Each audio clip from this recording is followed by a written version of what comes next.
Try touching her and see. The steel fist stopped inches from Isabella Carter's face, frozen by those 6 words echoing through Portland's midnight shipping terminal. Blood trickled from her split lip as 20 armed thugs circled her like wolves, her own uncle's men, hired to silence the CEO who'd discovered her family's darkest secret. But standing between her and certain death was a single man in a crane operator's uniform, his calm voice carrying the weight of 1,000 battles. This is the story of how one Navy SEAL's warning changed everything. Stay with me until the end and comment your city below. I want to see how far this story reaches. The rain hammered Portland's industrial waterfront with the kind of fury that made honest men stay indoors and criminals count their blessings. Isabella Carter's Louboutin splashed through oily puddles as she wove between towering containers at Terminal 7, her designer suit already ruined, her phone clutched in trembling fingers. At 28, she'd inherited Walker Maritime Shipping when her father died 2 years ago. Inherited the company, the legacy, and apparently secrets that could destroy everything he'd built. Container WMSU 447289, she whispered into her phone's recorder, reading the numbers off a manifest she'd stolen from her Uncle Richard's office. Logged as agricultural equipment, but the weight distribution is all wrong. The refrigeration unit is running when it shouldn't need to be. Thunder cracked overhead, masking the sound of her footsteps as she navigated the maze of 40-foot steel boxes. The terminal stretched out like a metal canyon, containers stacked 6 high on either side, creating narrow corridors that felt more like a trap with each step she took. Security cameras dotted the infrastructure, but Isabella had memorized their blind spots during legitimate inspections over the past months. Tonight, she wasn't here as CEO.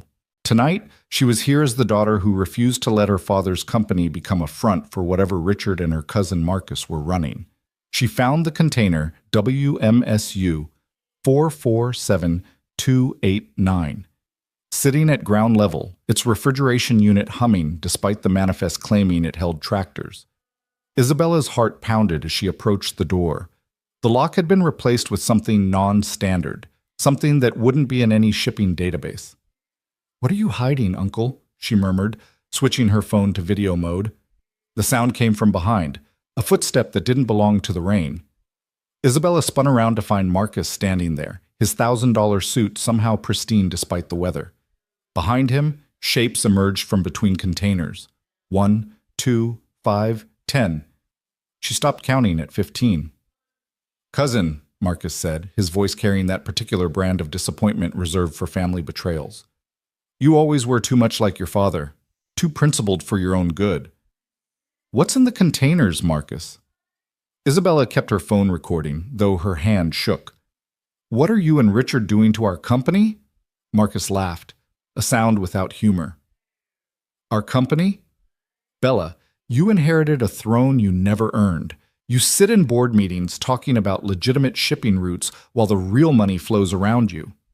He stepped closer, and the men behind him followed like a tide. "Your father knew." He turned a blind eye because he understood that sometimes survival means getting your hands dirty. "You're lying." But even as Isabella said it, pieces fell into place.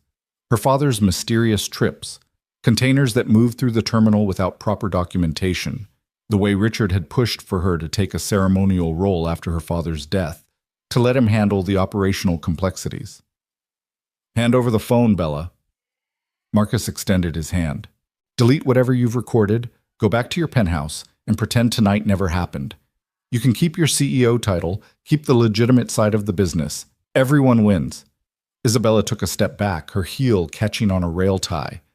"There are people in those containers, aren't there?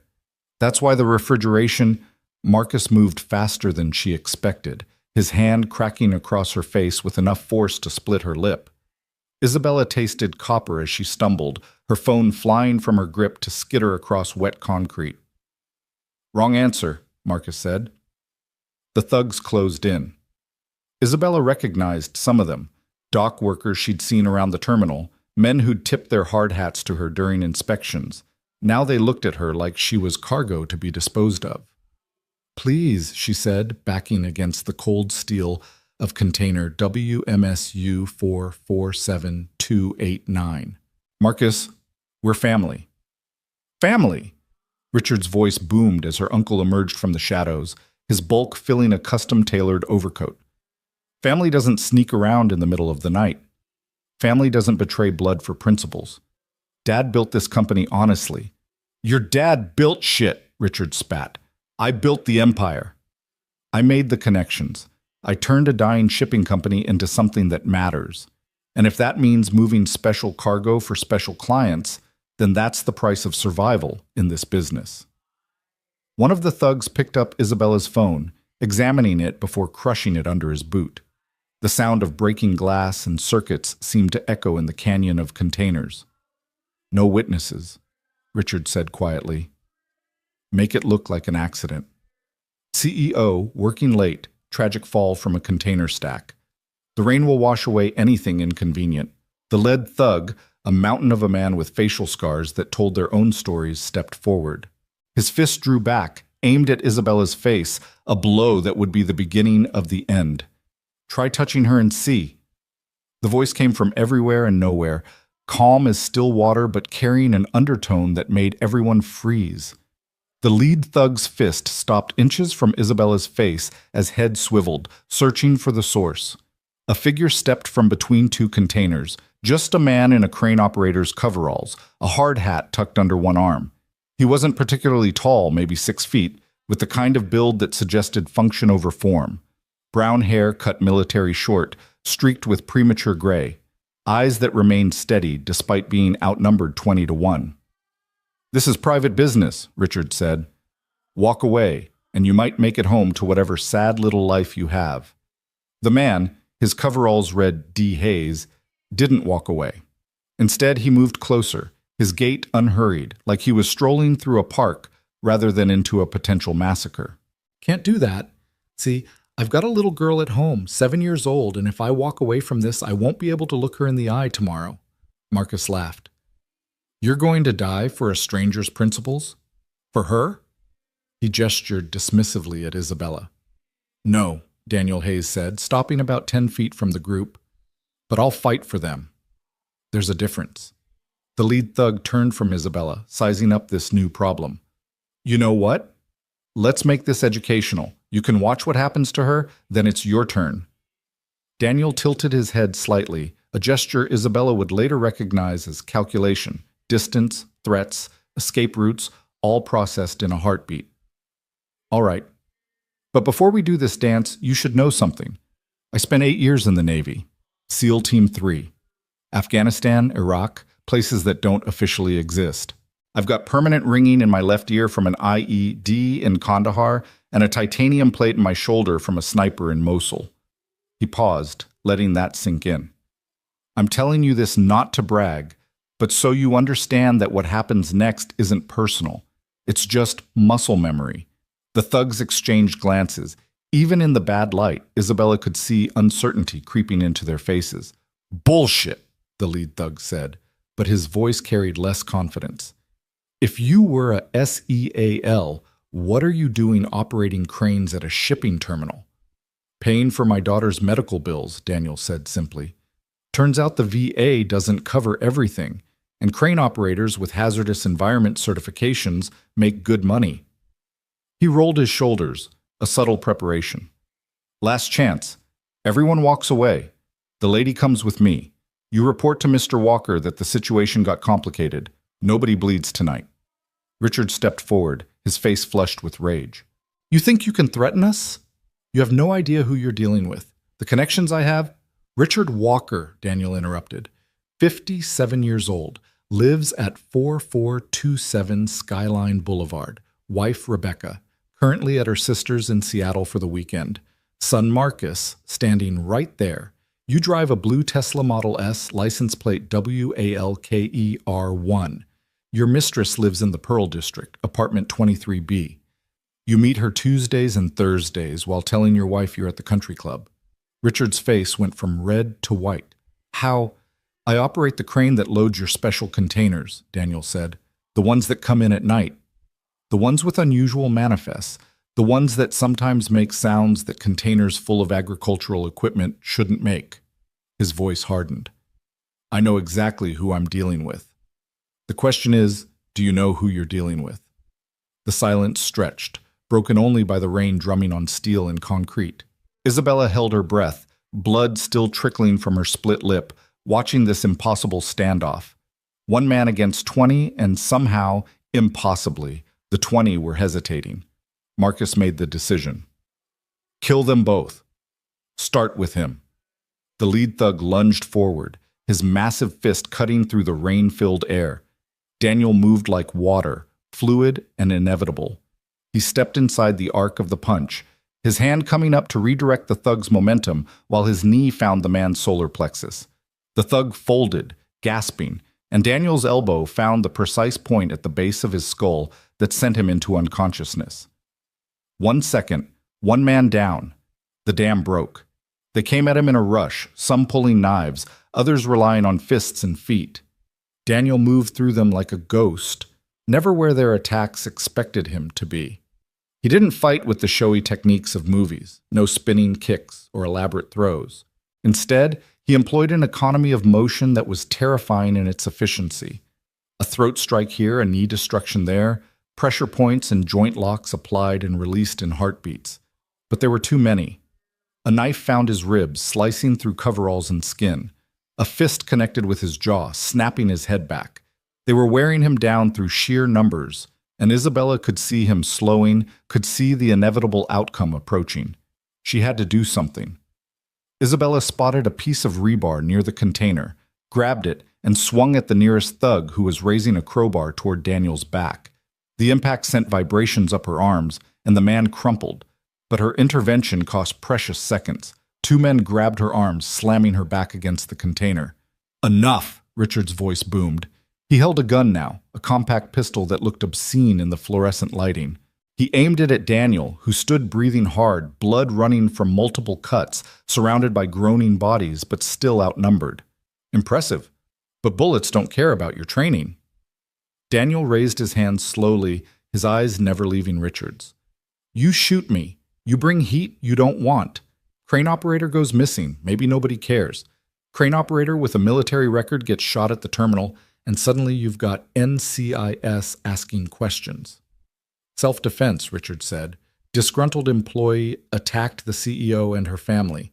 We had no choice. Except there's a problem with that story.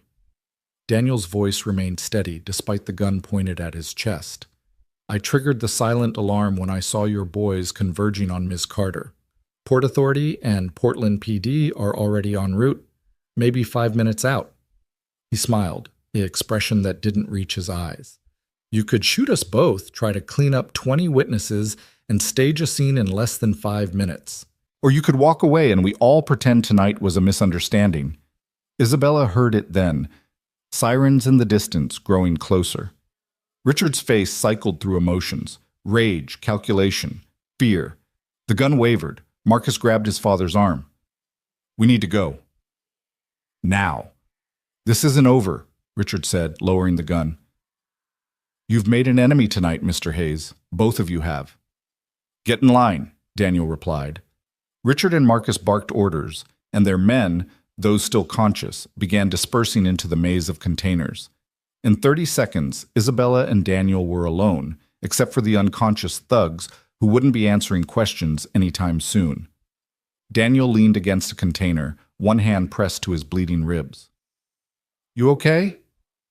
Isabella touched her split lip, her hand still shaking. You saved my life. You saved mine too. That rebar shot was well timed. He straightened as the sirens grew louder. When the cops get here, you tripped in the dark. I heard you call for help and came to investigate. We found these men trying to rob you. Keep it simple. But the containers, the trafficking, without your phone, without evidence, it's your word against theirs. And they own half the police force. Daniel winced, adjusting pressure on his wound. This isn't over, but tonight isn't the night to fight that battle. The police cars screeched into the terminal, lights painting everything in reds and blues. Officers emerged with weapons drawn, taking in the scene. Unconscious men, a bleeding crane operator, and a CEO with a split lip. As they gave their statements, Isabella noticed how Daniel managed to sound completely believable while revealing nothing of substance. He'd found Miss Carter being accosted by unknown assailants. He'd intervened. They'd fled when they heard sirens. No, he didn't recognize any of them. Yes, he was willing to press charges if they were caught. 2 hours later, after paramedics had stitched Daniel's ribs and checked Isabella for a concussion, they stood in the terminal's parking lot. Dawn was breaking over Portland, painting the industrial landscape in grays and golds. "Thank you," Isabella said. "I don't even know how to—" "You want to thank me?" "Drop this. Whatever you think you know about your uncle's operation, forget it. Take the CEO's salary, live your life, and stay away from the dark corners of your family's business." Isabella's jaw set with determination. "I can't do that. There are people in those containers, human beings." Daniel studied her for a long moment. "You're not going to let this go, are you?" "Would you? If it was your father's company, your family's legacy being used for something this evil?" He sighed, and in that sound was the weight of every compromise he'd made since leaving the military. "There's a cafe on Burnside. Rosie's. I take my daughter there Sunday mornings for pancakes. If you happen to be there this Sunday around 9, and if you happen to have a concrete plan that doesn't involve getting us both killed, I might listen." He turned to walk away, then paused. "Your father, did he really not know?" Isabella's throat tightened. "I have to believe he didn't. I have to." Daniel nodded once and walked to a battered pickup truck that had seen better decades. As he drove away, Isabella stood in the growing light, blood on her designer suit, her entire world shifted off its axis. But for the first time since she'd discovered the irregularities in the shipping manifests, she didn't feel alone. Sunday couldn't come fast enough. The rain had stopped, but the storm was just beginning. 3 days passed like a fever dream. Isabella went through the motions of being Walker Maritime's CEO, board meetings, investor calls, supply chain reviews, while her mind churned with what she'd witnessed. Every time she passed Richard in the hallway, every time Marcus sat across from her in a meeting, she felt the weight of their shared knowledge. They knew she knew. She knew they knew she knew. It was a deadly equilibrium that couldn't last. She'd spent those 3 days trying to rebuild the evidence she'd lost with her phone. But Richard had been thorough. The manifest she'd photographed had been altered. The containers she'd identified had been moved or relabeled. Even her computer access had been subtly restricted. She could still perform her CEO duties, but anything involving terminal operations required additional authorization that somehow never came through. Saturday night, she sat in her Pearl District penthouse, staring at the Portland skyline. Her laptop showed what little she'd managed to gather: shipping routes that didn't make sense, weight discrepancies that suggested human cargo, refrigeration units on containers that shouldn't need them. Circumstantial at best, nothing that would stand up to Richard's lawyers and connections. Her phone rang. Unknown number. "Hello?" "Miss Carter." The voice was female, young, frightened. "My name is Anna. I was in one of your containers 3 weeks ago. The man who saved you, Mr. Hayes, he pulled me out when the container was being loaded. He told me if I ever felt safe enough, I should call this number." Isabella's heart raced. "Anna, where are you? Are you safe?" "For now. But there are others, so many others. They bring us in through your terminals, then distribute us to buyers." The girl's voice broke. "I was lucky. Mr. Hayes saw something wrong with how they were handling our container. He used his crane to accidentally damage it, forcing them to open it for inspection. In the confusion, a few of us escaped." "How many others escaped?" 3. "But there were 20 in my container, the others." Anna trailed off. "Please, Miss Carter. He said you would help. He said you were different from your family." "I am. Anna, I need you to testify." "I can't. They have my sister. If I testify, if I even surface, they'll kill her. I'm only calling because there's another shipment coming. Tomorrow night. Container WMSU 551-823. 43 people, mostly teenagers from Eastern Europe. They're being sold to a ring operating out of Seattle." The line went dead. Isabella stared at her phone, then at the single container number Anna had provided. tomorrow night, Sunday night, after her morning meeting with Daniel Hayes. Rosie's Cafe occupied a corner of southeast Portland that gentrification had somehow missed. The vinyl booths were patched with duct tape, the linoleum was worn through to substrate in places, and the coffee was strong enough to wake the dead. It was, in other words, perfect. Isabella arrived at 8:45 wearing jeans and a sweater, the first time she'd dressed down in public in years. She ordered coffee and claimed a booth in the back, one with clear sightlines to both entrances. At 9:03, the bell above the door chimed. Daniel Hayes entered, but he wasn't alone. Holding his hand was a girl who couldn't have been more than 7, with her father's brown hair but animated with an energy that seemed to brighten the entire cafe. She wore a pink dress with dinosaurs on it, rain boots despite the clear morning, and carried a backpack covered in NASA patches. They slid into the booth across from Isabella. The girl studied her with serious eyes. "You're the lady Daddy saved," she announced. "He doesn't think I know, but I heard him talking to Uncle Tommy on the phone." "Lily," Daniel said gently, "what did we discuss about eavesdropping? That it's only wrong if you get caught?" Lily grinned, revealing a missing front tooth. "Hi, I'm Lily Hayes. I'm 7 3/4. I like space and pancakes, and my dad is the strongest person in the whole world." Despite everything, Isabella found herself smiling. "I'm Isabella. And I agree about your dad being strong." "He has a titanium shoulder," Lily said proudly. "Like a robot." "Show her, Daddy." "Maybe later, Bug." Daniel flagged down a waitress. "The usual for us, Rosie. And whatever Ms. Carter would like." The waitress, who was apparently also Rosie, the owner, and somewhere north of 70, looked Isabella up and down. "You're too skinny. I'll bring you pancakes. And don't even think about asking for egg whites or turkey bacon. This is a real food establishment." As Rosie bustled away, Daniel pulled out a coloring book and crayons from Lily's backpack. 20 minutes of coloring, then we'll talk about what you want to build at the park later. Deal?" "Deal!" Lily immediately became absorbed in coloring what appeared to be astronauts riding dinosaurs. Daniel's entire demeanor had shifted. The dangerous operative from 3 nights ago had been replaced by a devoted father, but Isabella could still see the alertness in how he positioned himself to watch the door, the way his hands never strayed far from potential weapons. "She's wonderful," Isabella said quietly. "She's everything." Daniel's voice carried absolute certainty, which is why whatever you're about to ask, the answer is probably no. Isabella pulled out her phone, showing him the container number Anna had provided.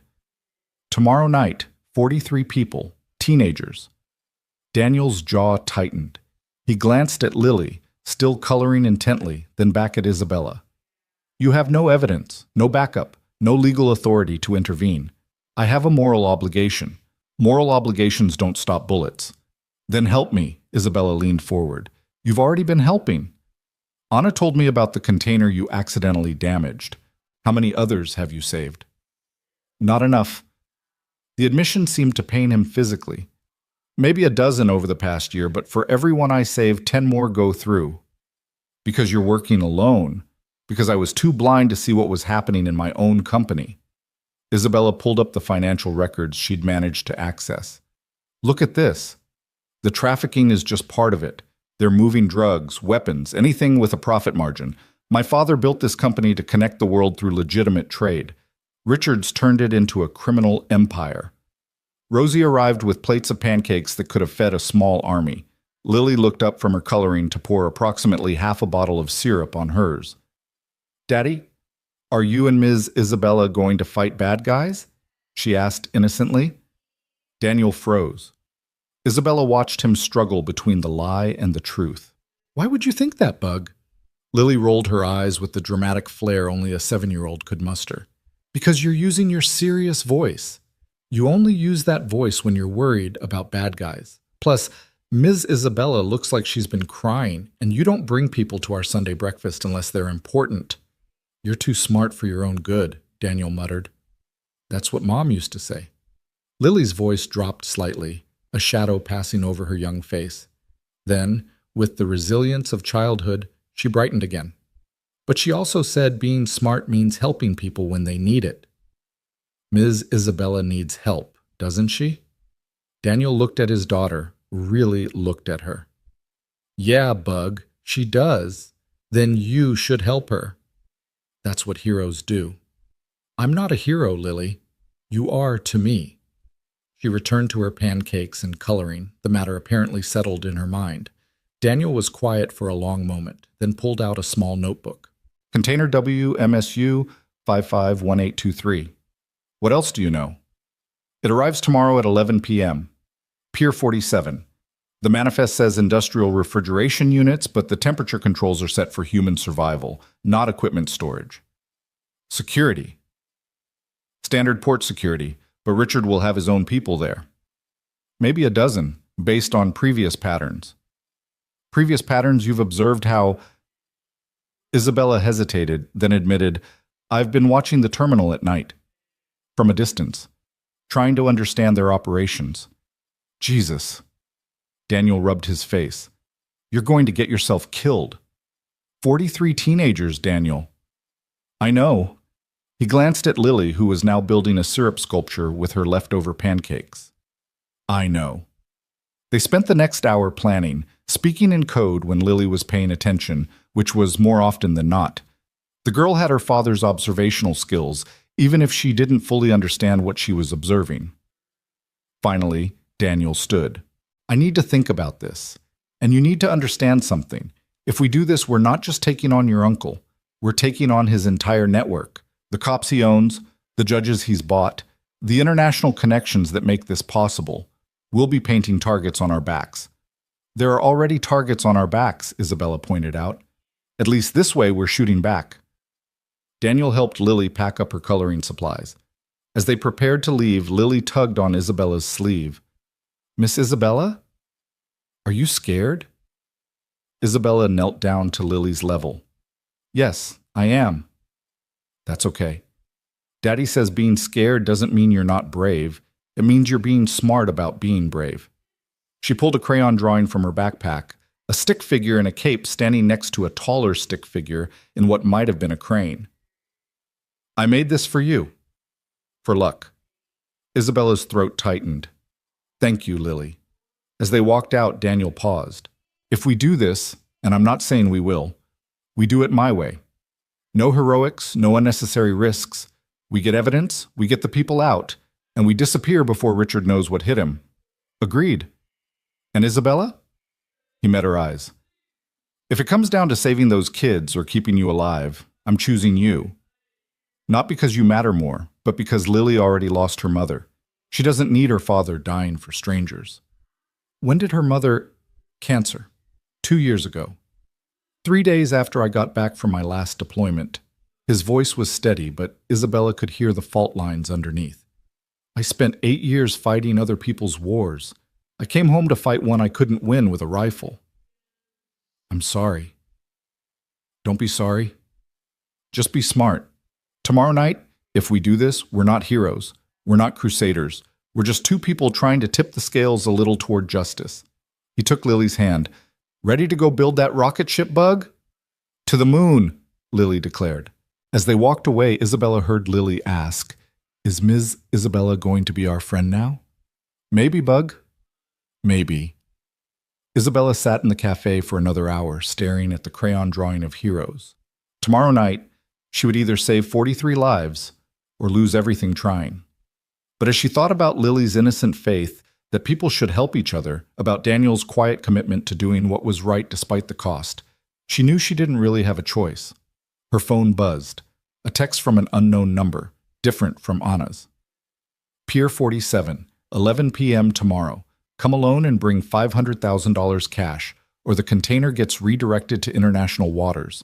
Your uncle thinks you need a lesson in minding your own business. Isabella stared at the message. It wasn't a warning. It was a trap. Richard knew she couldn't resist trying to save those kids, and he was going to use that against her. She started typing a response, then stopped. Let Richard think he had her figured out. Let him think she was the naive, principled CEO who would walk into his trap with nothing but good intentions and family money. He had no idea about Daniel Hayes. No idea that she wasn't going to face this alone. Tomorrow night, everything would change. The Portland rain returned with vengeance Sunday afternoon, turning the city into an impressionist painting of blurred lights and shadows. Isabella stood in her penthouse, watching the storm build over the Columbia River. She'd withdrawn the $500,000. It had taken creative accounting and liquidating some personal investments, but she'd managed it. The money sat in a nondescript duffel bag, each bundle a weight on her conscience. Her phone rang. Daniel. "Change of plans," he said without preamble. "My contact at the port says there's increased activity around Pier 47. Your uncle's not just setting a trap, he's planning something bigger." "How much bigger?" 3 containers, not 1. All scheduled for midnight loading onto a ship bound for international waters. Once they're gone, we'll never trace them. Isabella's stomach turned. That could be over 100 people. Which is why I need you to reconsider. This isn't a rescue anymore. It's a war. All the more reason to fight it. Daniel was quiet for a moment. "I've called in help. Someone I trust. Former squad mate who owes me enough favors to fill a container of his own.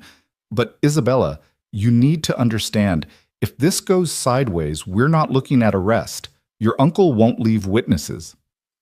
"Neither will I," Isabella said, surprising herself with the hardness in her voice. "Not when it comes to this.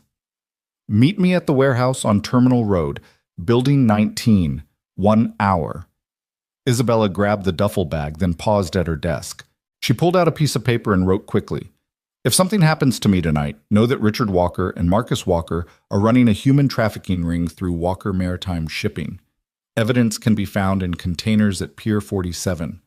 I'm sorry I couldn't do more." She left it prominently on her desk, then headed for the door. Building 19 was a relic from Portland's industrial past, a massive warehouse that predated modern shipping containers. Daniel's truck was already there, along with a black SUV she didn't recognize. Inside, Daniel stood with another man, bigger, broader, with the kind of scarred face that suggested he'd been in more fights than he'd lost. They were examining a tablet showing what looked like terminal schematics. "Isabella, this is Tommy Morrison. Tommy, Isabella Carter." Tommy's handshake could have crushed stone. "Ma'am, Danny filled me in. This is some serious shit you're taking on." "Danny?" Isabella glanced at Daniel, who actually looked embarrassed. "Only Tommy calls me that, and only because he saved my life enough times to earn the right." Daniel pointed to the schematics. "Tommy's been doing recon since this afternoon. Tell her what you found." Tommy pulled up photos on the tablet. "Your uncle's brought in outside muscle, professional mercenaries, not dock thugs. I counted at least 30, plus whatever regular security he's running. They've got the pier locked down tight." 30. Isabella felt the weight of impossibility settling on her shoulders. "But," Tommy continued, "they're spread out, covering 3 containers across the pier. And they're expecting you to walk in the front door with money, not a tactical insertion from the water." "The water?" Daniel pulled up a different screen. "Tommy's got a boat. We go in from the harbor side, quiet and dark. You go in the front, make a show of cooperation, keep them focused on you. While they're distracted, we extract the container's contents. Use me as bait, only if you're comfortable with it. The moment things get dangerous, you run. No hesitation, no looking back." Isabella studied the plan. It was insane, it was dangerous, it was probably going to get them all killed. "What about the authorities? Can't we call, but—" "With what evidence?" Tommy interrupted. "And how many cops are on your uncle's payroll? You call this in. Best case scenario, word gets to him and those containers disappear forever. Worst case, you have an accident before you can make the call." "So it's just us." "Just us," Daniel confirmed. He pulled out a bulletproof vest. "This is for you." "It's not much, but—" "Daniel!" Isabella took the vest. "Thank you. For everything. If something happens tonight, nothing's going to happen. We get in, we get the people out, we get evidence, and we disappear. Clean and simple." Tommy snorted. "Nothing's ever clean and simple, Danny. You know that better than anyone." "This time will be different." Daniel checked his watch. 2 hours until showtime. "Isabella, you sure about this?" She thought about her father, about the company he'd built with his own hands, about the legacy that was being destroyed by greed and evil. She thought about 43 teenagers in containers, about Anna's terrified voice, about all the ones they couldn't save. I'm sure. Daniel pulled out a small device. Earpiece. We'll be in constant contact. The moment something feels wrong, you tell us. As Isabella fitted the earpiece, Tommy pulled Daniel aside. She heard fragments of their conversation. Lily. Safe. If something happens to me. She's with Mrs. Chen, Daniel said. Sleepover with her granddaughter. She's safe. She better stay that way, Danny. That little girl doesn't deserve to lose another parent. She won't. But Isabella heard the uncertainty in his voice. They all knew the odds. They all knew what they were walking into. As they prepared their equipment, zip ties, bolt cutters, emergency medical supplies, Isabella's phone buzzed. Marcus. 1 hour. Come alone. Any tricks in the containers go straight to international waters. Your choice, cousin. She showed the message to Daniel. They moved up the timeline. Shit. Daniel grabbed his gear. Tommy, we go now. Isabella, can you get to Pier 47 in 30 minutes? Yes. Then we move. Tommy, get the boat. I'll prep the extraction route. He turned to Isabella. Remember, you're not a hero. You're a CEO trying to save your company's reputation. Play the part. Be scared. Be cooperative. Be anything that keeps them focused on you and not on the water. Isabella nodded, though the weight of what she was about to do threatened to buckle her knees. 20 minutes later, she stood at the entrance to Pier 47, rain soaking through her coat, the duffel bag of money heavy in her hand. The pier stretched out before her, containers stacked like walls, creating a maze of steel and shadows. Floodlights created pools of harsh white light, leaving darker spaces between. I'm here, she said into the earpiece. Copy. Daniel's voice was calm in her ear. We're in position. Tommy's got eyes on Container 1. I'm moving to Container 2. You see anyone? Not yet. Isabella walked forward, her heels clicking on wet concrete. The sound echoed off the containers, announcing her presence. Miss Carter? She spun to find Marcus emerging from between two containers, flanked by 6 men with obvious weapons. Cousin, so good of you to come. I brought the money. Of course you did. You always were predictable. Marcus gestured, and 2 men moved to flank her. But money isn't really what this is about, is it? Isabella's heart raced. Then what? Teaching you a lesson. About family, about loyalty, about what happens when you forget your place. Richard appeared, his bulk filling an expensive raincoat. Hello, Isabella. You look just like your father when he was disappointed. He had that same self-righteous look when he discovered our little side business. The world tilted. He knew? For about 10 minutes, just long enough to threaten to go to the FBI. Just long enough to force us to take action. You killed him. It wasn't a question. We made it look like a heart attack, much cleaner than what we have planned for you. Richard nodded to Marcus, who pulled out a gun. You're going to have a terrible accident tonight. Depressed CEO, overwhelmed by discovering corruption in her company, takes her own life at the scene of the crime. Container 1 is opening, Tommy's voice crackled in her ear. Holy shit, there's at least 30 people in here. Kids. Danny, we need to move fast. Isabella kept her face neutral as Richard continued. The money will be found on your body, suggesting you were part of the trafficking ring. Your suicide note, which Marcus has helpfully already written, will confess to everything. You won't get away with this. We already have. Richard walked closer. Did you really think you could fight us?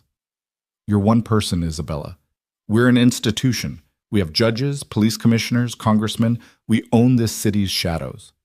Moving to Container 2, Daniel's voice was tense. Isabella, we need more time. Isabella dropped the duffel bag, letting it fall open, money spilling onto wet concrete. If you're going to kill me anyway, at least tell me why. Why trafficking? Why turn Dad's company into this? Marcus laughed.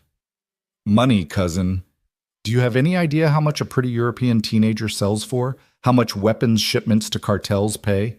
Your father's legitimate shipping made, what, 5% margins? We make 500%.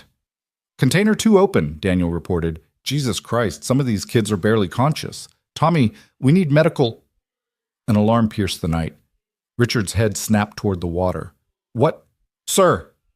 One of the mercenaries ran up. The containers, someone's breached them. Isabella saw her moment. She grabbed the fallen money bag and swung it at Marcus, the weight of $500,000 connecting with his jaw. He went down hard, the gun skittering across concrete. Run! Daniel's voice roared in her ear. She ran.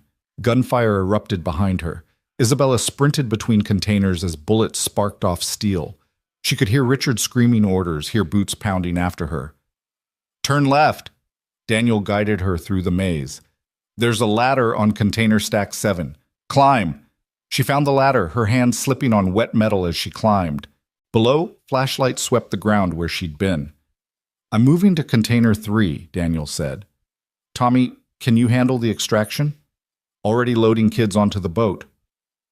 But Danny, we've got company. Multiple hostiles moving toward... The earpiece went to static. Daniel? Tommy? Isabella pressed herself against the top of the container, rain pounding around her. Anyone? Silence. She was alone. Below she could see figures moving through the maze of containers. Richard's voice carried over the rain. Find her! Find them all. No witnesses. Isabella looked toward the water. She could see movement, people running from open containers toward the harbor. Some were carrying others. Tommy's boat was there, a shadow against darker water, but she could also see muzzle flashes. A firefight near the pier's edge. She had to help. Isabella found another ladder down the far side of the container stack. As she descended, a figure appeared below. One of Richard's mercenaries. She let go, dropping the last 6 feet, her boots connecting with his shoulders. They went down in a tangle, and Isabella grabbed his radio. Target acquired northwest corner, she said into it, hoping her voice was disguised enough by rain and adrenaline. Moving to intercept. She ran toward the water, toward the sound of gunfire. As she rounded a container, she found Daniel. He was down, blood pooling beneath him, still firing at mercenaries trying to reach a group of teenagers huddled behind an overturned forklift. Daniel! She slid to her knees beside him. The blood was coming from his leg, a through and through that had hit something vital. Get them out, he gasped. Get the kids to the boat. Isabella grabbed his weapon. She'd never fired a gun before, but rage was an excellent teacher. She pointed and pulled the trigger, keeping the mercenaries pinned while shouting at the teenagers. Run! To the boat! Now! They ran, a stream of terrified youth sprinting for freedom. Isabella kept firing until the gun clicked empty. More magazines in my vest, Daniel managed. She reloaded, her hands somehow steady despite everything. More mercenaries appeared. She fired, not trying to hit them, just trying to buy time. Danny! Tommy appeared, his own weapon blazing. We need to move. Together they dragged Daniel toward the water. Behind them, Richard's voice rose above the chaos. Sink the boat! Don't let them leave! An explosion rocked the pier. Isabella looked back to see one of the containers in flames. Someone had used incendiaries. But the fire was spreading, and in its light she could see everything. The 3 open containers, their human cargo mostly evacuated. Tommy's boat, overloaded with refugees but pulling away from the pier. Richard and Marcus standing with their remaining men, watching their empire burn.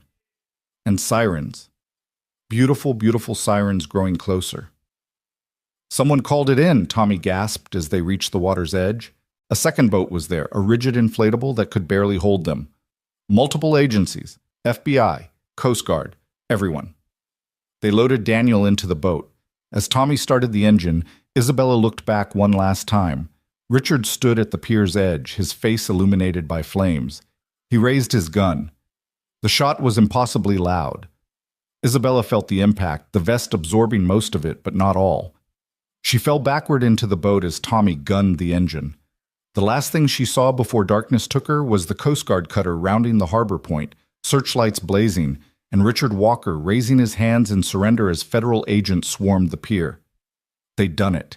They'd saved them. The darkness was warm and welcoming, and Isabella let it take her, Daniel's blood mixing with hers in the bottom of the boat, the sound of children crying with relief fading into silence. The steady beep of medical monitors pulled Isabella from the darkness. Her eyes fluttered open to harsh fluorescent lights and the antiseptic smell of a hospital room. Every breath sent fire through her ribs where Richard's bullet had found the gap in her vest, but she was alive. That had to count for something. "Welcome back." She turned her head slowly to find Daniel in the bed next to hers, his leg elevated and wrapped in enough bandages to supply a small war. His face was pale but alert, those calculating eyes already assessing her condition. "The kids?" Her voice came out as a croak. "Safe. All 73 of them." Daniel shifted, wincing at the movement. "Tommy got them to the Coast Guard. They're being processed, given medical care, and those with families are being reunited." 73. Not 43. The number hit her like another bullet. "How long have I been out?" 2 days. "You lost a lot of blood. The vest caught most of it, but Richard always was a good shot." Daniel's jaw tightened.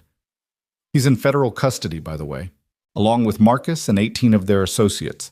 The FBI found enough evidence in those containers to put them away for life." Isabella tried to sit up, gasped at the pain, and fell back. "My father." "Richard said he killed him." "I know. The FBI knows too. They're exhuming the body, running new toxicology. If Richard's telling the truth, they'll find evidence of poisoning."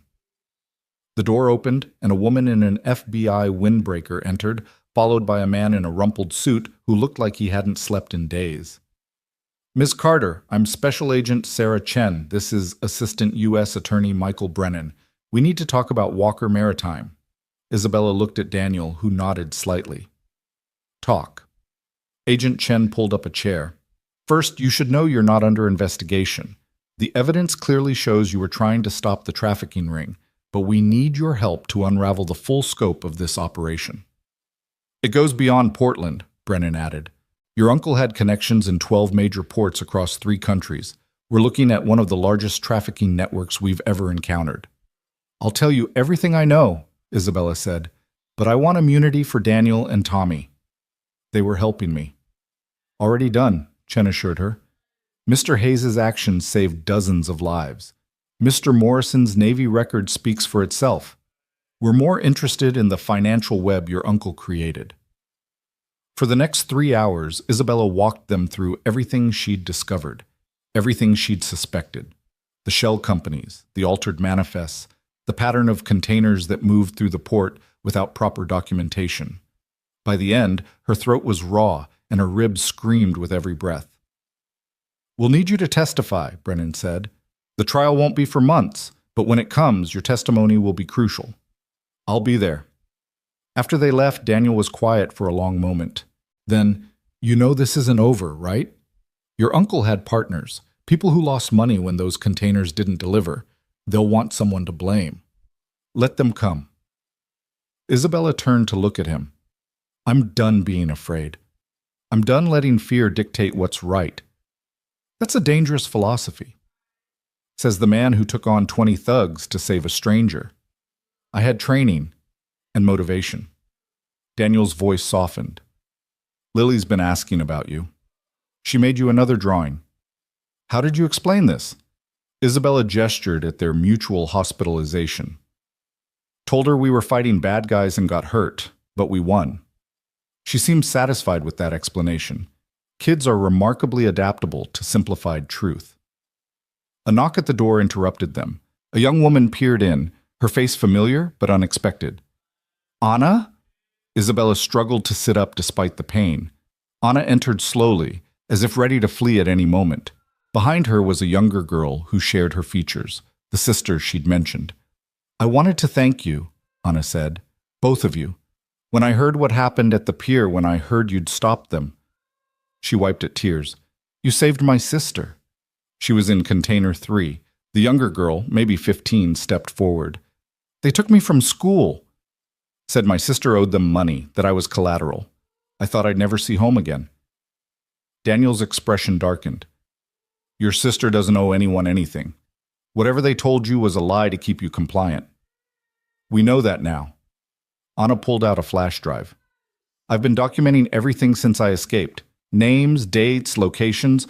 Other girls who got out have been helping. There are 12 of us now, all willing to testify. Isabella took the drive with trembling hands. This is dangerous for you. So was staying silent. Anna's voice carried steel now. We were victims. Now we're witnesses. There's a difference. After they left, Isabella held the flash drive like it was made of plutonium. This could burn down what's left of the company. Your father's company was already gone, Daniel said gently. The moment Richard turned it into a trafficking front, it stopped being Walker Maritime. The question is, what do you want to build from the ashes? Before she could answer, the door burst open. Lily Hayes rushed in, followed by an exhausted-looking elderly Chinese woman. Daddy! Lily threw herself at Daniel's bed, stopping just short of impact. Mrs. Chen said you were hurt, but okay, and I made you 17 drawings, and I didn't cry once, except maybe a little, but that was because Jason said his dad could beat up my dad, which is stupid because you're basically a superhero, and... She paused for breath, then noticed Isabella. Miss Isabella! You're hurt too. Just a little, Isabella managed, charmed despite her pain. Lily pulled a crumpled paper from her backpack. It showed 2 stick figures in hospital beds with a smaller figure bringing them flowers. I made this yesterday. Mrs. Chen said you were sleeping, but you'd wake up soon. It's beautiful, Isabella said, meaning it. Lily, gentle, Mrs. Chen warned. They're both injured. I know. Lily's voice dropped to a stage whisper. Daddy, did you really fight 30 bad guys? Where did you hear that? Tommy, he came by yesterday. He said you were awesome and that Ms. Isabella hit someone with a bag of money, which is kind of funny if you think about it. Despite everything, Daniel smiled. Tommy talks too much. He also said you're heroes, both of you. Lily looked between them with those serious 7-year-old eyes. Is that true? Daniel reached out to stroke his daughter's hair. We just did what needed doing, Bug. That's what heroes do, though. They do what needs doing when nobody else will. She pulled out another paper. I wrote a story about it for school. Mrs. Huo, Peterson says I have to change the names for privacy, but it's really about you. Isabella watched father and daughter, feeling something shift in her chest that had nothing to do with the bullet wound. Mrs. Chen finally corralled Lily with promises of ice cream in the cafeteria, leaving Daniel and Isabella alone again. She's remarkable, Isabella said. She's everything good in my life. Daniel stared at the ceiling. When her mother died, I thought about giving up. Thought about eating my gun more than once, but then I'd look at Lily and realize I couldn't leave her alone in this world. Daniel, I'm telling you this because you need to understand something. What we did at the pier, that was the right thing. But I can't keep doing the right thing if it means Lily loses me. I can't be your permanent partner in fighting crime. Isabella nodded slowly. I understand. Do you? Because Richard's gone, but the infrastructure remains. Other people will try to fill that vacuum. Are you planning to fight them all? I'm planning to dismantle the infrastructure itself. Isabella shifted to face him better, ignoring the spike of pain. I'm going to tear Walker Maritime down to the foundations and rebuild it. Complete transparency. New leadership. Every container tracked, every shipment verified. We'll make less money, but we'll make it honestly. That's a hell of a mountain to climb. Then I'll climb it. Daniel studied her for a long moment. You'll need security. Real security, not your uncle's thugs. Are you offering? I'm offering to help you find someone. I know people from my service days, good people who need work and believe in doing things right. But not you. Not me. I've got Lily to think about. He paused. But maybe I could consult. Part-time. Help set up your security protocols, train your people. Keep an eye on things from my crane. I'd like that. Over the next week, as they recovered, the full scope of Richard's network began to emerge. The FBI raid spread from Portland to Seattle, San Francisco, Los Angeles. Every day brought new revelations, new arrests. Walker Maritime's stock price plummeted. Board members resigned in disgrace. Clients fled to competitors. Isabella watched it all from her hospital bed, reading reports on her laptop, fielding calls from lawyers and investigators. Daniel, in his adjacent bed, offered occasional commentary but mostly focused on his recovery and Lily's daily visits. On the 8th day, Marcus broke. Agent Chen delivered the news personally. Your cousin wants to make a deal. Full cooperation in exchange for a reduced sentence. What kind of reduction? Isabella asked. 25 years instead of life. He's young enough that he might actually see freedom again. And what does his cooperation buy us? Everything. Financial records, contact lists, details about your father's murder. He's also offering to testify against Richard. Isabella felt Daniel watching her. Take the deal, she said finally. Marcus was always weak. Richard manipulated him. That doesn't excuse what he did, but 25 years is still justice. Chen nodded. There's something else. Marcus says there's a safe in Richard's house, hidden behind a painting in his study. He says it contains documents that prove your father was trying to stop them when he died. That afternoon, Isabella demanded to be released from the hospital. The doctors protested, but she signed the AMA papers anyway. Daniel, still bedridden with his leg, could only watch as she prepared to leave. You sure about this? He asked. I need to see it. I need to know my father died trying to do the right thing. Then take Tommy with you. Please, Isabella agreed. Tommy picked her up in his black SUV, helping her into the passenger seat with surprising gentleness for such a large man. Danny's worried about you, he said as they drove toward Richard's house in the West Hills. Daniel worries about everyone. No, he worries about people who matter. There's a difference. Tommy navigated the winding roads with practiced ease. He tell you about Sarah, his wife? He tell you how she died? Isabella shook her head. Pancreatic cancer. 6 months from diagnosis to death. Danny was in Afghanistan when she got sick. He tried to get leave, but the mission was classified, critical. By the time he got home, she had 3 days left. Tommy's scarred hands tightened on the wheel. He sat by her bed for 72 hours straight. Didn't sleep, didn't eat, just held her hand and told her about all the things they'd do when she got better, even though they both knew she wouldn't. Why are you telling me this? Because Danny doesn't let people in anymore. Doesn't let himself care beyond Lily, but he cares about you, and that terrifies him. They arrived at Richard's house, a monument to ill-gotten wealth perched above the city. The FBI had already been through it, but the crime scene tape remained. Tommy produced a key. Chen gave it to me, said you had a right to see what's in that safe. The study was exactly what Isabella expected. Dark wood, leather-bound books no one had read, expensive scotch no one appreciated. The painting Marcus had mentioned hung behind the desk, a garish abstract that probably cost more than most people's houses. Tommy swung it aside, revealing the safe. The combination, provided by Marcus, worked on the first try. Inside were stacks of documents, USB drives, and photographs. But what made Isabella's breath catch was a letter, handwritten, dated 2 days before her father's death. Isabella, if you're reading this, then my worst fears have come true.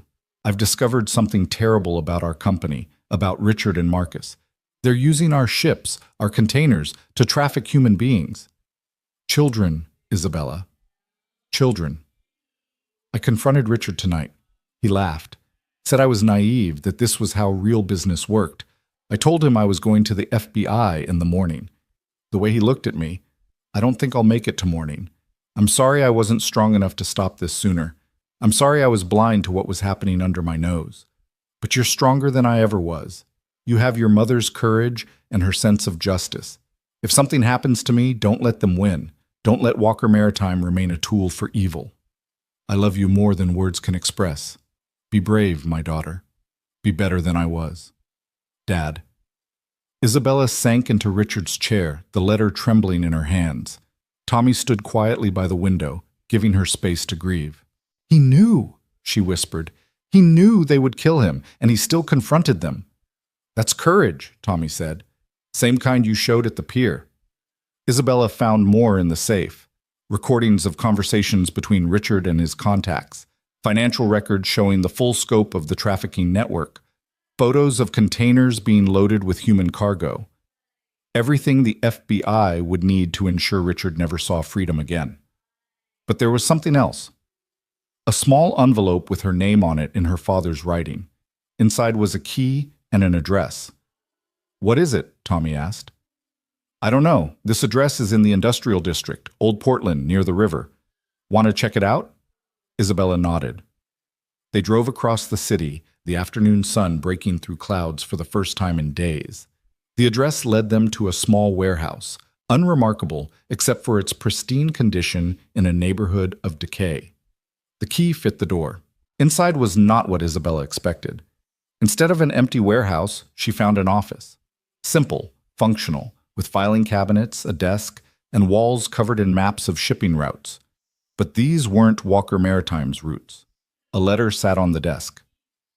Isabella, this is my contingency plan. If Richard and Marcus corrupt Walker Maritime beyond redemption, this is where you start over.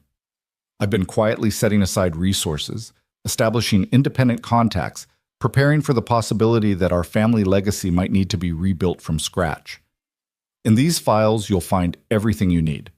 Clean shipping contacts, honest port authorities, investors who believe in legitimate business. The accounts in the bottom drawer contain enough capital to start small but smart. I pray you never need this, but if you do, know that I prepared it with love and hope for what you might build. Your father, Isabella, opened the filing cabinets. True to his word, her father had built the framework for a new company. Contact lists, contracts ready for signature, even a business plan that emphasized transparency and accountability. Your dad was one smart son of a bitch, Tommy said, reading over her shoulder. He knew Richard might win, so he prepared for the aftermath. Isabella's phone rang. Daniel. You okay? His voice was tight with concern. Better than okay. She explained what they'd found. He left me everything I need to start over, to build something clean. That's incredible. Daniel, there's a note here about security consultants. Your name is on it. Silence on the line. Then, your father knew who I was? Isabella found the relevant file. He knew you were former military, knew you were operating a crane at Terminal 7. His notes say, trustworthy, skilled, cares more about right than profit. He was apparently watching you. Why? Because he was looking for good people, people who could help protect the company if something happened to him. Isabella closed the file. He chose you before I did. When she returned to the hospital that evening, Daniel was sitting up, Lily curled against his side, both of them watching something on his laptop. Miss Isabella, Lily bounced up. Daddy says you found treasure. Not gold treasure, but paper treasure, which sounds boring, but Daddy says it's actually really important. It is important. Isabella sat carefully in the visitor's chair. It means I can build something new, something good. Will Daddy help? Isabella met Daniel's eyes. I hope so. Can I help too? Lily asked. I'm really good at organizing things. Mrs. Chen says I have a systematic mind, which I think means I'm good at putting things in order. I would love your help, Isabella said seriously. Every good company needs someone with a systematic mind. As Lily chattered about her organizational ideas, Daniel watched Isabella with an expression she couldn't quite read. Later, after Tommy had taken Lily home, Daniel finally spoke. Your father saw something in me I'm not sure I see in myself. He saw someone who would stand up for what's right, even when it costs everything. Is that what you see? Isabella moved from the chair to sit on the edge of his bed, ignoring her protesting ribs. I see someone who saved 73 kids, who fought impossible odds because it was right, who's raising an amazing daughter alone and still finds time to save strangers in the night. I'm no hero, Isabella. No, she agreed. You're better. You're a good man who does heroic things without needing the title. Daniel reached out, his hand covering hers. When we get out of here, when things calm down, I'd like to help you build this new company, part-time like we discussed. But also, he struggled for words.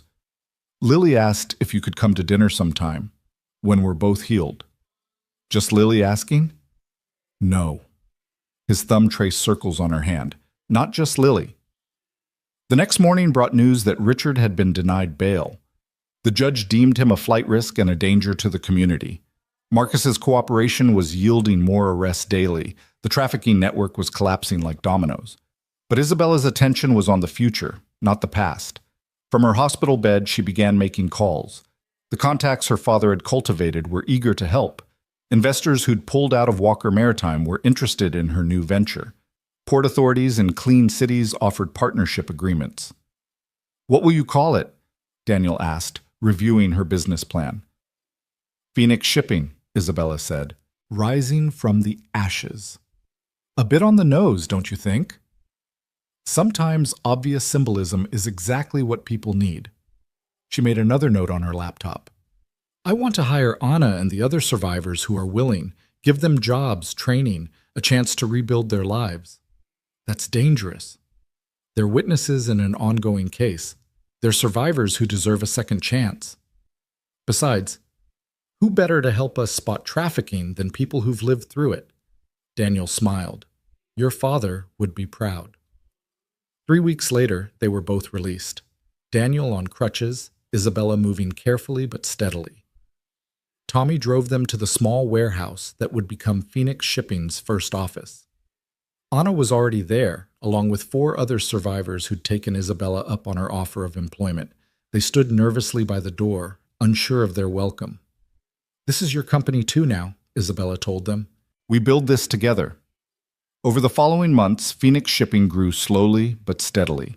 Daniel designed security protocols that made their containers nearly impossible to compromise. Tommy trained their security team. Anna and the other survivors developed a monitoring system that could spot the signs of trafficking that others might miss. Walker Maritime, meanwhile, died a very public death. The trials began with Richard maintaining his innocence despite overwhelming evidence. Marcus testified against him, detailing years of criminal activity. Isabella testified too, her father's letter entered into evidence, his murder added to Richard's charges. On the day Richard was convicted, life without parole on 47 counts, Isabella stood outside the courthouse with Daniel and Lily. "Is it over?" Lily asked, holding both their hands. "The trial's over," Isabella said, "but our work's just beginning." "Good," Lily said firmly, "because there are still bad guys out there, and someone needs to stop them." Daniel and Isabella exchanged glances over her head. The 7-year-old had summarized their mission better than any business plan could. That evening, at dinner in Daniel's small apartment, Isabella watched him help Lily with her homework while she cooked.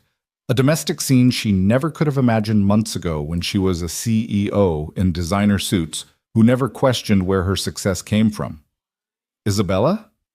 Lily looked up from her math worksheet. "Are you and Daddy boyfriend and girlfriend now?" Daniel choked on his water. Isabella carefully kept stirring the pasta sauce. "We're friends," Isabella said carefully. "Good friends who care about each other." "But you could be boyfriend and girlfriend, right? I mean, if you wanted to." Lily's eyes were innocently curious. "Because Tommy says Daddy smiles more when you're around, and Mrs. Chen says you make each other better people, which sounds like boyfriend and girlfriend stuff to me." "Lily," Daniel warned. "What?" "I'm just saying if you wanted to be boyfriend and girlfriend, that would be okay with me. Isabella's nice, and she fights bad guys, and she doesn't treat me like a baby." Isabella set down the spoon and knelt beside Lily's chair.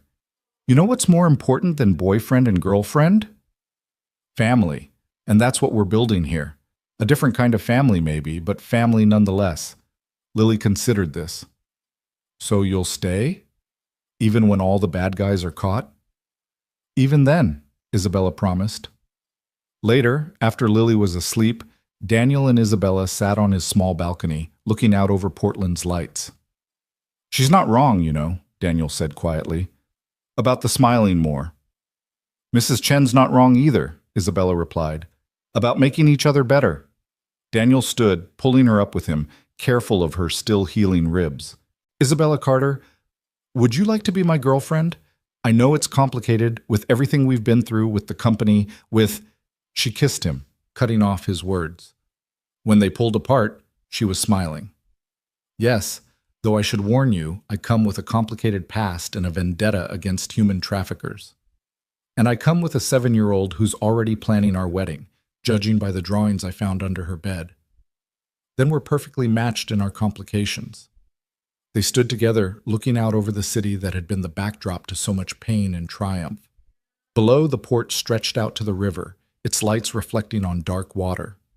Somewhere down there, Phoenix Shipping's first container was being loaded, its contents verified, its destination clean. It was a small victory in an enormous fight, but it was theirs. Your father would be proud, Daniel said. I hope so.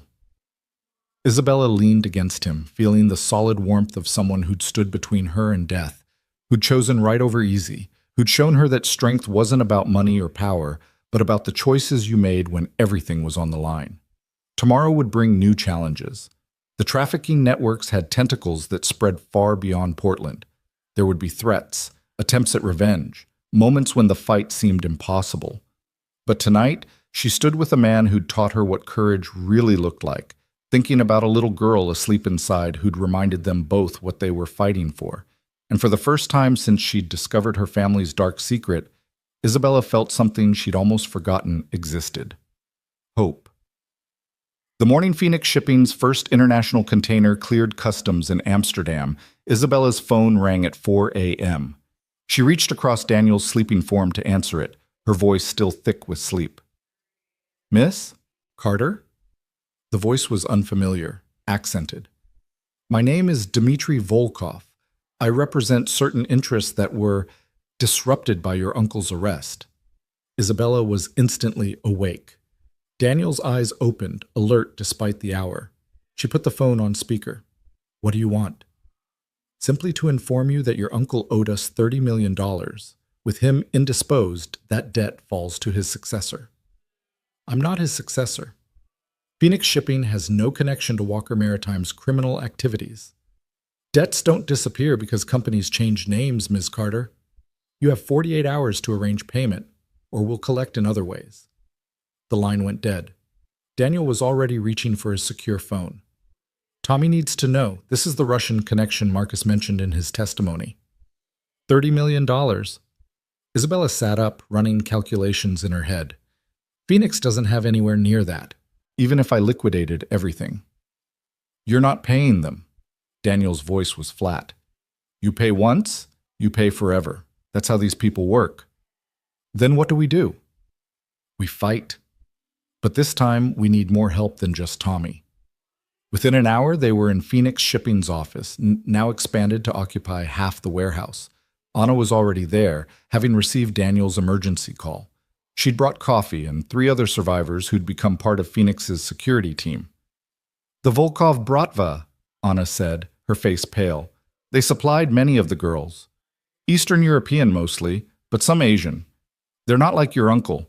They don't pretend to be legitimate businessmen. Tommy arrived bringing someone Isabella didn't recognize, a woman in her 40s with short gray hair and eyes that missed nothing. This is Agent Patricia Reed, DEA, Tommy said. She's been working the Volkov case for 3 years. Reed didn't waste time on pleasantries. Dmitry Volkov is a ghost. We know he exists, know he runs the West Coast operations for the Bratva, but no one's ever gotten close enough to make a case. Your uncle was his biggest distribution partner. And now he thinks I inherited the partnership along with the debt? That's how they see it. In their world, family obligations don't end with arrest. Reed pulled out a tablet. But here's the thing. We've been looking for a way into Volkov's organization, someone he'd approach directly. You want to use Isabella as bait. Daniel's voice carried a dangerous edge. Again. I want to give Miss Carter the opportunity to help us take down the people who supplied the children her uncle trafficked. Reed met his gaze steadily, with full FBI backup this time. How full? Tommy asked. Because last time I checked, Volkov's people don't play by rules of engagement. Full tactical support, surveillance, SWAT on standby, the works. Reed turned to Isabella. But it only works if Volkov believes you're considering payment. You'd need to meet with him. Absolutely not, Daniel said. I'll do it, Isabella said at the same time. They stared at each other across the table. Around them, the room held its breath. Isabella, these aren't your uncle's hired thugs. The Bratva will kill you without hesitation if they suspect you're working with law enforcement. And how many more kids will they traffic if we don't stop them? Isabella stood, pacing to the window that overlooked the port. I started Phoenix Shipping to fight this, to make sure no container leaving Portland carries human cargo. But what's the point if the suppliers just find other routes? The point is you stay alive, Daniel said, standing to follow her. Lily already thinks of you as... He stopped, but everyone heard what he hadn't said. As what? Isabella turned to face him. As someone who fights for what's right? As someone who doesn't back down from bullies? What kind of example do I set if I run from this? Anna stepped forward. I know Volkov's lieutenant, Mikhail Petrenko. He was the one who handled the transactions with Marcus. She swallowed hard. He's the one who took my sister. If you meet with Volkov, Mikhail will be there. You're not suggesting, Tommy started. I'm suggesting I go with Isabella as her assistant. Mikhail won't recognize me. I was just product to him. But I'll recognize everyone in Volkov's inner circle. This is insane, Daniel said. We're talking about walking into a meeting with the Russian mob with a trafficking survivor as backup. We're talking about ending this, Isabella said quietly. Really ending it, not just playing defense. Reed cleared her throat. If we do this, we do it right. Full surveillance, panic buttons, extraction teams. The moment something goes wrong, we pull you out. And if Volkov suspects anything, he'll disappear for another 3 years, Tommy pointed out. Maybe longer. Then we make sure he doesn't suspect anything. Isabella looked at each of them in turn. 48 hours gives us today and tomorrow to prepare. Daniel, I need you to review extraction routes. Tommy, work with Agent Reed on tactical positioning. Anna, tell me everything you know about Mikhail and how these meetings typically work. Daniel grabbed her arm gently. Can we talk? Privately? They stepped outside into the gray Portland morning. The port was waking up, cranes moving, trucks arriving, the legitimate business of shipping continuing despite the shadows that lurked beneath. You're going to do this regardless of what I say, Daniel said. It wasn't a question. Yes. Even knowing it could get you killed. Even then. Daniel pulled her against him, his arms tight around her. I can't lose you. Not after Sarah. Not when Lily's finally starting to heal from losing her mother. You won't lose me. Isabella pulled back to look at him. Because you're going to make sure the plan is perfect. Every contingency covered, every exit mapped. You're going to do what you do best. Turn an impossible situation into a tactical advantage. This isn't Afghanistan. I can't call in air support if things go sideways. No, but you can be my air support. You and Tommy and Reed's team. She touched his face. I need to do this. Not just for the kids who might be saved, but for Anna. For all the survivors working with us. They need to see that the people who hurt them don't get to win.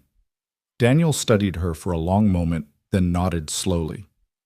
Okay, but we do this my way. Every detail, every precaution.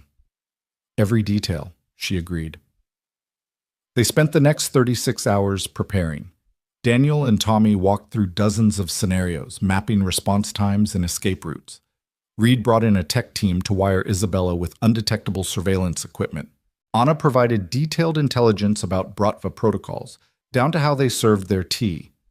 The meeting was set for neutral ground, a private dining room at the Heathman Hotel, public enough to discourage immediate violence, but private enough for sensitive discussions. Volkov had agreed, apparently amused that Isabella was considering payment. The night before the meeting, Lily insisted on a sleepover at Isabella's apartment. They made blanket forts and watched Disney movies, the little girl chattering about school and friends and her latest drawings. But when bedtime came, Lily grew serious. Isabella? Daddy's scared. How do you know?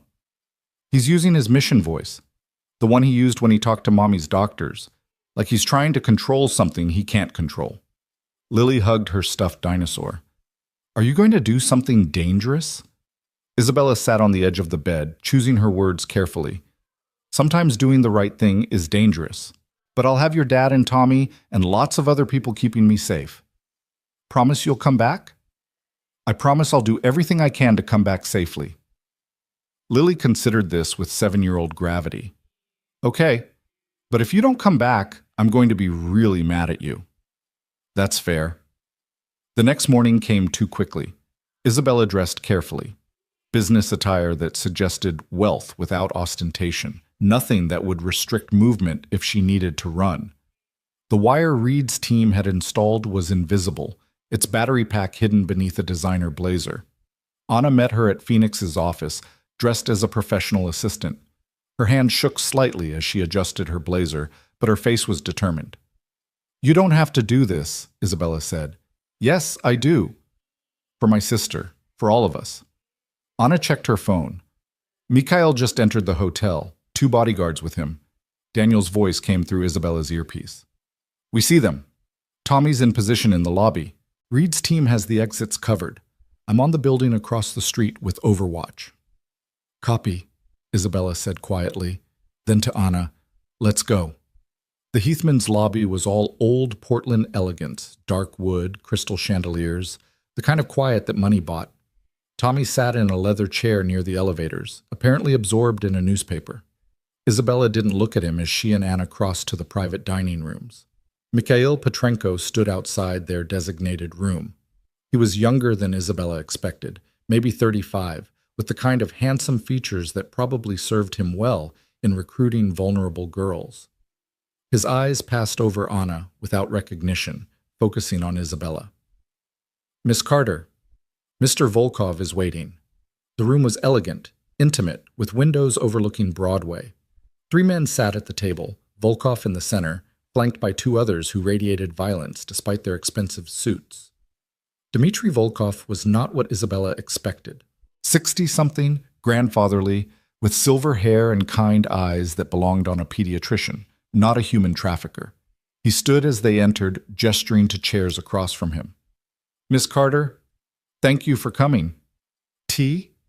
"No, thank you." "Ah, suspicious. Good. Suspicion keeps one alive in our business." He poured himself tea from an ornate samovar. "Though I understand you're trying to change businesses." Phoenix Shipping. Rising from ashes. Very poetic. "Let's skip the pleasantries," Isabella said. "You claim my uncle owed you money." "Not claim. Fact. $30 million for shipments that were intercepted thanks to your intervention." Volkov sipped his tea. "Lives were disrupted, investments lost. Someone must make restitution. I'm not responsible for my uncle's debts." "In my world, family is always responsible." His kindly eyes hardened. "But I'm not unreasonable. I understand you don't have 30 million, so I offer alternative, which is Phoenix Shipping moves certain containers, no questions asked. In exchange, debt is forgiven and you receive protection from others who might be unhappy about recent disruptions." Daniel's voice in her ear. "He's proposing exactly what we expected. Draw him out." "What kind of containers?" Isabella asked. "The kind your uncle specialized in. Though we can be more discreet. No children. I understand that's a particular sensitivity for you. Just adults who've chosen their path." "Chosen," Anna said quietly, speaking for the first time. "That's an interesting word for it." Mikhail's head snapped toward her, studying her face. Isabella saw the moment recognition dawned. "Pliad," he cursed in Russian. "You." Everything happened at once. Mikhail lunged across the table toward Anna. Isabella threw her tea in his face, the hot liquid making him recoil. Volkov's bodyguards reached for weapons. "FBI! Nobody move!" Reed's team burst through the door, weapons drawn, but Volkov remained calm, sipping his tea as chaos erupted around him. "Ah, Miss Carter, you disappoint me." One of his bodyguards, faster than the FBI anticipated, grabbed Anna, a knife appearing at her throat. "Everyone back off or she dies." Daniel's voice urgent. "I don't have a shot." Too many bodies. Isabella stood slowly, hands visible. "Let her go." "It's me you want." "Actually," Volkov said, still seated, "it's neither of you I want." "Mikhail, release the girl." "But sir, release her." Volkov's voice carried absolute authority. Mikhail shoved Anna away, the knife disappearing. Reed's team moved in, but Volkov raised a hand. "I believe you'll find I've committed no crime here today. I had tea with Miss Carter. We discussed theoretical business arrangements. Nothing illegal was said or done until your dramatic entrance." Reed stepped forward. "Dmitry Volkov, you're under arrest for..." "For what? Having tea? Discussing hypothetical shipping arrangements?" His lawyer, who'd been silent until now, stood. My client has diplomatic immunity as a cultural attaché to the Russian consulate. Any arrest without concrete evidence of a crime committed on U.S. soil would create an international incident. Isabella felt the trap closing. Volkov had played them perfectly, revealing nothing actionable while learning everything about their cooperation with law enforcement. However, Volkov continued, standing, I'm not without mercy. Consider your uncle's debt forgiven, Ms. Carter. The cost of this lesson is worth $30 million. You've shown me that Phoenix shipping is too complicated for our needs. He moved toward the door, his men following. At the threshold, he paused.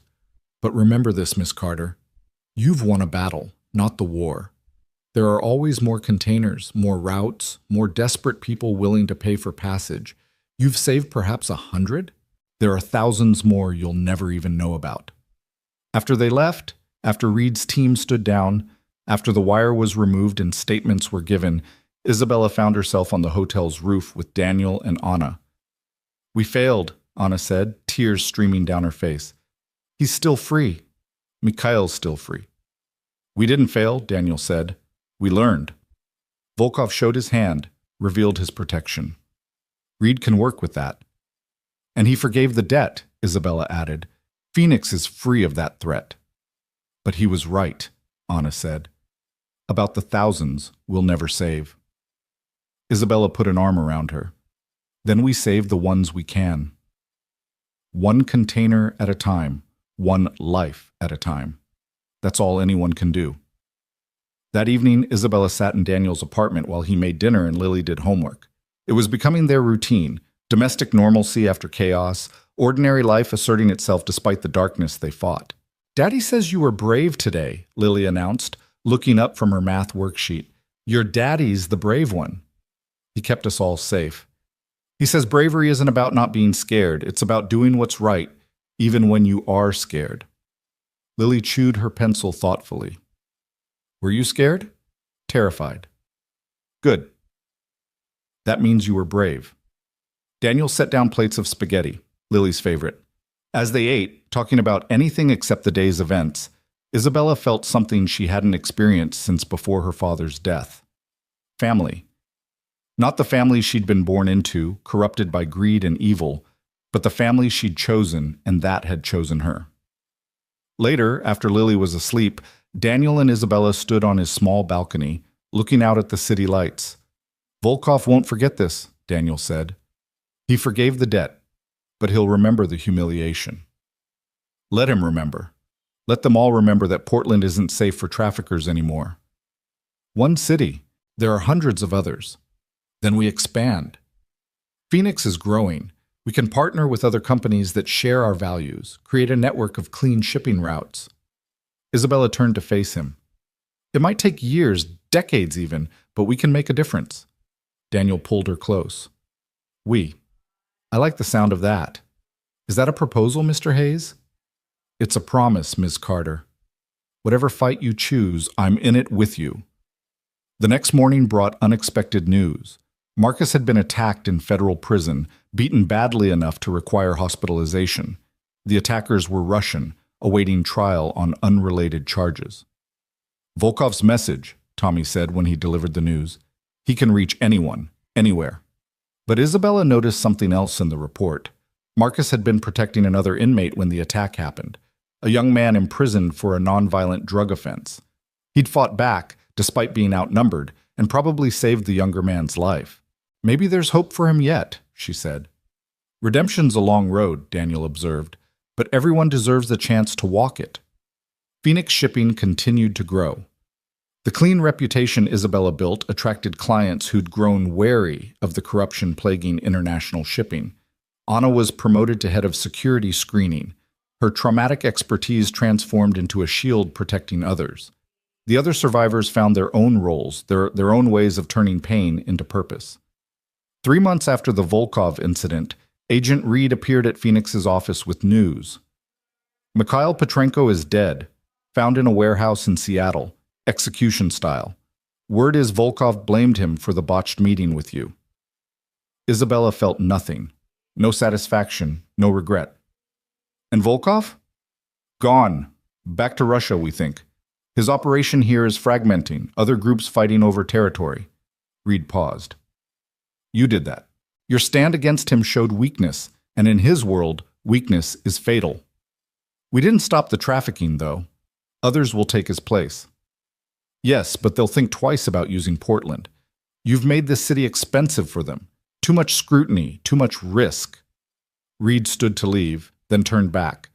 The Bureau is forming a task force on maritime trafficking. We could use a civilian advisor, someone who understands the shipping industry. Interested? Isabella looked at Daniel, who nodded slightly. Very interested. That night was Lily's school play. She was playing an astronaut in a production about careers, and she'd insisted both Daniel and Isabella attend. They sat in the elementary school auditorium, surrounded by other parents, watching 7-year-olds earnestly explain their dream jobs. When Lily took the stage in her handmade spacesuit, she delivered her lines perfectly until the end, when she was supposed to say what inspired her to be an astronaut. Instead of the scripted line, she looked directly at Daniel and Isabella.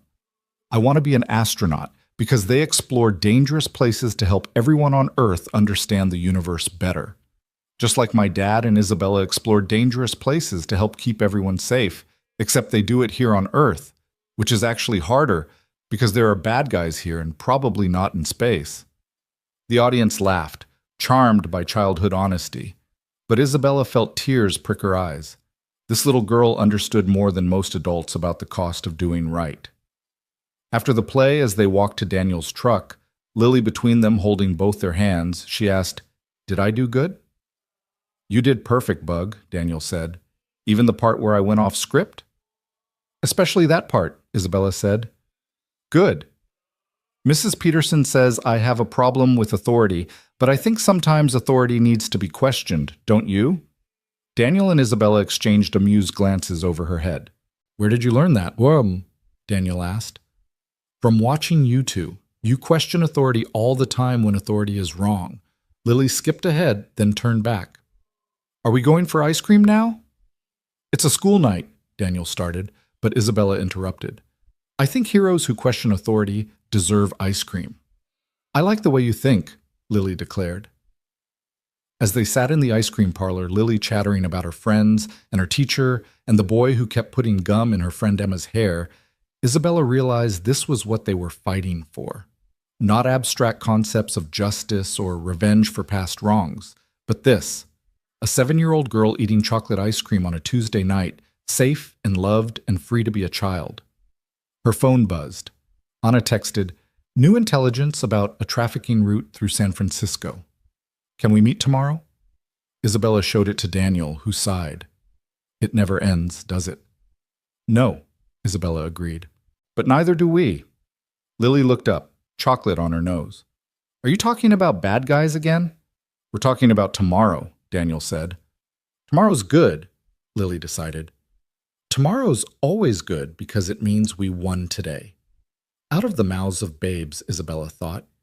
They had won today. Lily was safe. The children in Phoenix's containers were legitimate passengers or cargo.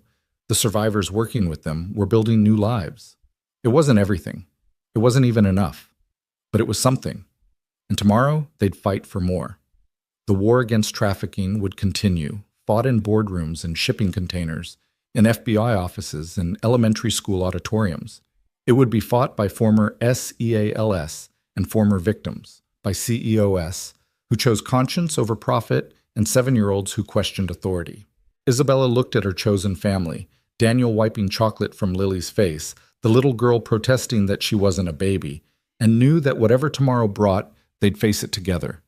The man who'd stood between her and death that night at the pier, who'd chosen right over easy every time since. The little girl who'd lost her mother but refused to lose hope, who drew pictures of heroes and meant them. "Isabella," Lily's voice broke through her thoughts. "You're doing that thing again where you look all serious and thoughtful." "Sorry, what were you saying?" "I was saying that Emma thinks you and Daddy should get married so I can be a flower girl." I told her that was presumptuous. That's my new vocabulary word. But she made a good point about the dress being really pretty. Daniel nearly choked on his ice cream. "Lily, what?" "I'm I'm just saying Emma made some valid points. Plus, if you got married, Isabella would officially be my stepmom, and then Jeremy Collins couldn't say she's not really family when she comes to school events. Has Jeremy Collins been giving you trouble? Daniel's voice shifted to what Lily called his protective dad tone. No, because I told him Isabella fights bad guys and he got scared. Lily grinned. Which is technically true. Isabella reached across the table to take Daniel's hand. Well, we can't have Jeremy Collins spreading rumors. Daniel's eyes widened. Isabella. I'm just saying, Lily makes some valid points. Are we talking about this? Here? Now? Over ice cream? Why not? The best decisions in my life have been unconventional. Isabella squeezed his hand. Besides, Lily would look adorable in a flower girl dress. I would, Lily agreed solemnly. I've been practicing throwing flower petals. Mrs. Chen taught me the proper wrist motion. Daniel looked between them, these two people who'd become his world. You're both ridiculous. Is that a yes? Lily asked hopefully. Daniel stood, pulling both of them into his arms. That's a yes to someday, when things are calmer, when we're not fighting Russian mobsters and corrupt officials. So never, Lily's voice was muffled against his chest. So soon, Isabella corrected. Because we're going to win these fights. One by one, we're going to win. They walked out into the Portland night, Lily between them, still chattering about flower girl dresses and proper petal-throwing technique. The city sprawled around them, full of shadows and light, danger and hope. Tomorrow would bring new challenges. The trafficking routes through San Francisco that Anna had discovered. The expanding network of clean shipping companies willing to partner with Phoenix. The ongoing trials of Richard and his associates. The careful dance of keeping Lily safe while fighting battles that needed fighting. But tonight, they were just a family walking home from ice cream, a little girl's laughter echoing off buildings that had seen too much darkness, a promise of someday hanging in the air like hope. Isabella had started this journey seeking justice for her father, for the company he'd built, for the legacy that had been corrupted. She'd found that and more. A purpose, a family, a future worth fighting for. The war wasn't over, might never be truly over. But as Daniel's hand found hers, as Lily started skipping and singing a song about astronauts and heroes, Isabella knew they'd already won the battles that mattered most. They'd chosen love over fear, hope over despair, action over indifference. And tomorrow, they'd choose again. The call came at 3 a.m, 6 months after the ice cream conversation about marriage. Isabella reached for her phone, Daniel already awake beside her, both conditioned to expect the worst from late-night calls. Miss Carter. The voice was unfamiliar, official. This is Warden Davidson at the Federal Correctional Institution. I'm calling about Marcus Walker. Isabella sat up, dread pooling in her stomach. Is he dead? No, ma'am. But he's asked to see you. Says it's urgent about something called the Prometheus Network. He won't talk to anyone else. Daniel was already getting dressed, understanding without words that this mattered. Isabella grabbed clothes, her mind racing. Marcus hadn't reached out once since his conviction, maintaining his cooperation with authorities but refusing any contact with her. We'll be there within the hour, she told the warden. The drive to the federal facility was silent, except for the rain that seemed to follow every crucial moment in their story. Lily was safe with Mrs. Chen, a sleepover that had become routine when late-night emergencies arose. The 7-year-old had adapted to their unconventional life with remarkable resilience, understanding that sometimes heroes had to work at night. At the prison, they were escorted through multiple checkpoints to a medical ward. Marcus lay in a hospital bed, his face bearing fresh bruises from another attack. But his eyes were clear, urgent. Isabella. His voice was hoarse. Thank God you came. What's the Prometheus Network, Marcus? He looked at Daniel, then at the guard by the door. Can we have privacy? He stays, Isabella said firmly. Daniel's part of this, whatever it is. Marcus nodded slowly. The Prometheus Network is Richard's contingency plan, a system he built in case everything fell apart. I thought it died when he was convicted, but I've been hearing things. Other inmates with connections outside. It's active, and it's coming for you. What kind of system? Daniel's voice was tactical, already calculating threats. Think of it as a hydra. Cut off one head, Richard, and others grow. He spent years cultivating relationships with other trafficking organizations, creating a decentralized network that could survive without him. Marcus struggled to sit up. But that's not the worst part. The worst part is, who's running it now? Who? Isabella demanded. Claire. The name hit Isabella like a physical blow. Claire Walker, Richard's daughter, Marcus's sister, the cousin who'd been studying international law at Harvard, who'd sent flowers to her father's funeral, who'd seemed horrified by the family's crimes during the trial. That's impossible. Claire testified against Richard. She helped the FBI. It was all calculated, Marcus said. She gave them enough to convict Richard but kept herself clean. Now she's positioned as the victim of a corrupt father, above suspicion, with access to all the contacts and resources Richard hidden before his arrest. Daniel pulled out his phone, already texting Tommy and Agent Reed. How do you know this? Because she reached out to me. Wanted to know if I'd flip on the FBI, feed her information from the inside. When I refused. He gestured at his injuries. This was her response. We need to get you into protective custody, Isabella said. Marcus laughed bitterly. I'm in federal prison for trafficking children. There's no such thing as protective custody for someone like me. But that's not why I called you. He reached under his pillow, pulling out a small notebook. I've been documenting everything. Every contact who's reached out, every piece of information about the network. It's all here. Isabella took the notebook, flipping through pages of meticulous notes. Names, dates, shipping routes, financial transfers. It was a roadmap to dismantling the Prometheus network. Why? She asked. Why help us now? Because I've had a lot of time to think. About what we did. About the kids in those containers. Marcus's voice broke. I can't undo it. Can't bring back the ones who didn't survive. But maybe I can help stop it from happening to others. This is about redemption, Daniel observed. No, Marcus corrected. Redemption implies forgiveness. I don't deserve that. This is about choosing to do one right thing after a lifetime of wrong ones. Before they could respond, alarms began blaring. The guard at the door spoke urgently into his radio, then turned to them. We're in lockdown. There's been a breach. Daniel moved instantly into protective mode, positioning himself between Isabella and the door. What kind of breach?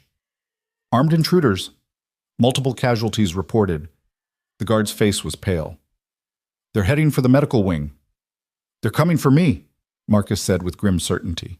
Claire doesn't leave loose ends. Daniel grabbed the guard's radio. This is former Navy SEAL Daniel Hayes. I need you to patch me through to your tactical response team. Sir, I can't. 3 armed intruders, probably ex-military, coming to assassinate a federal witness. You can either let me help or explain to the FBI why you let him die. Daniel's voice carried absolute authority. The guard handed over the radio. As Daniel coordinated with security, Isabella heard footsteps approaching, too measured, too purposeful to be guards responding to the alarm. She grabbed a medical IV pole, the only weapon available.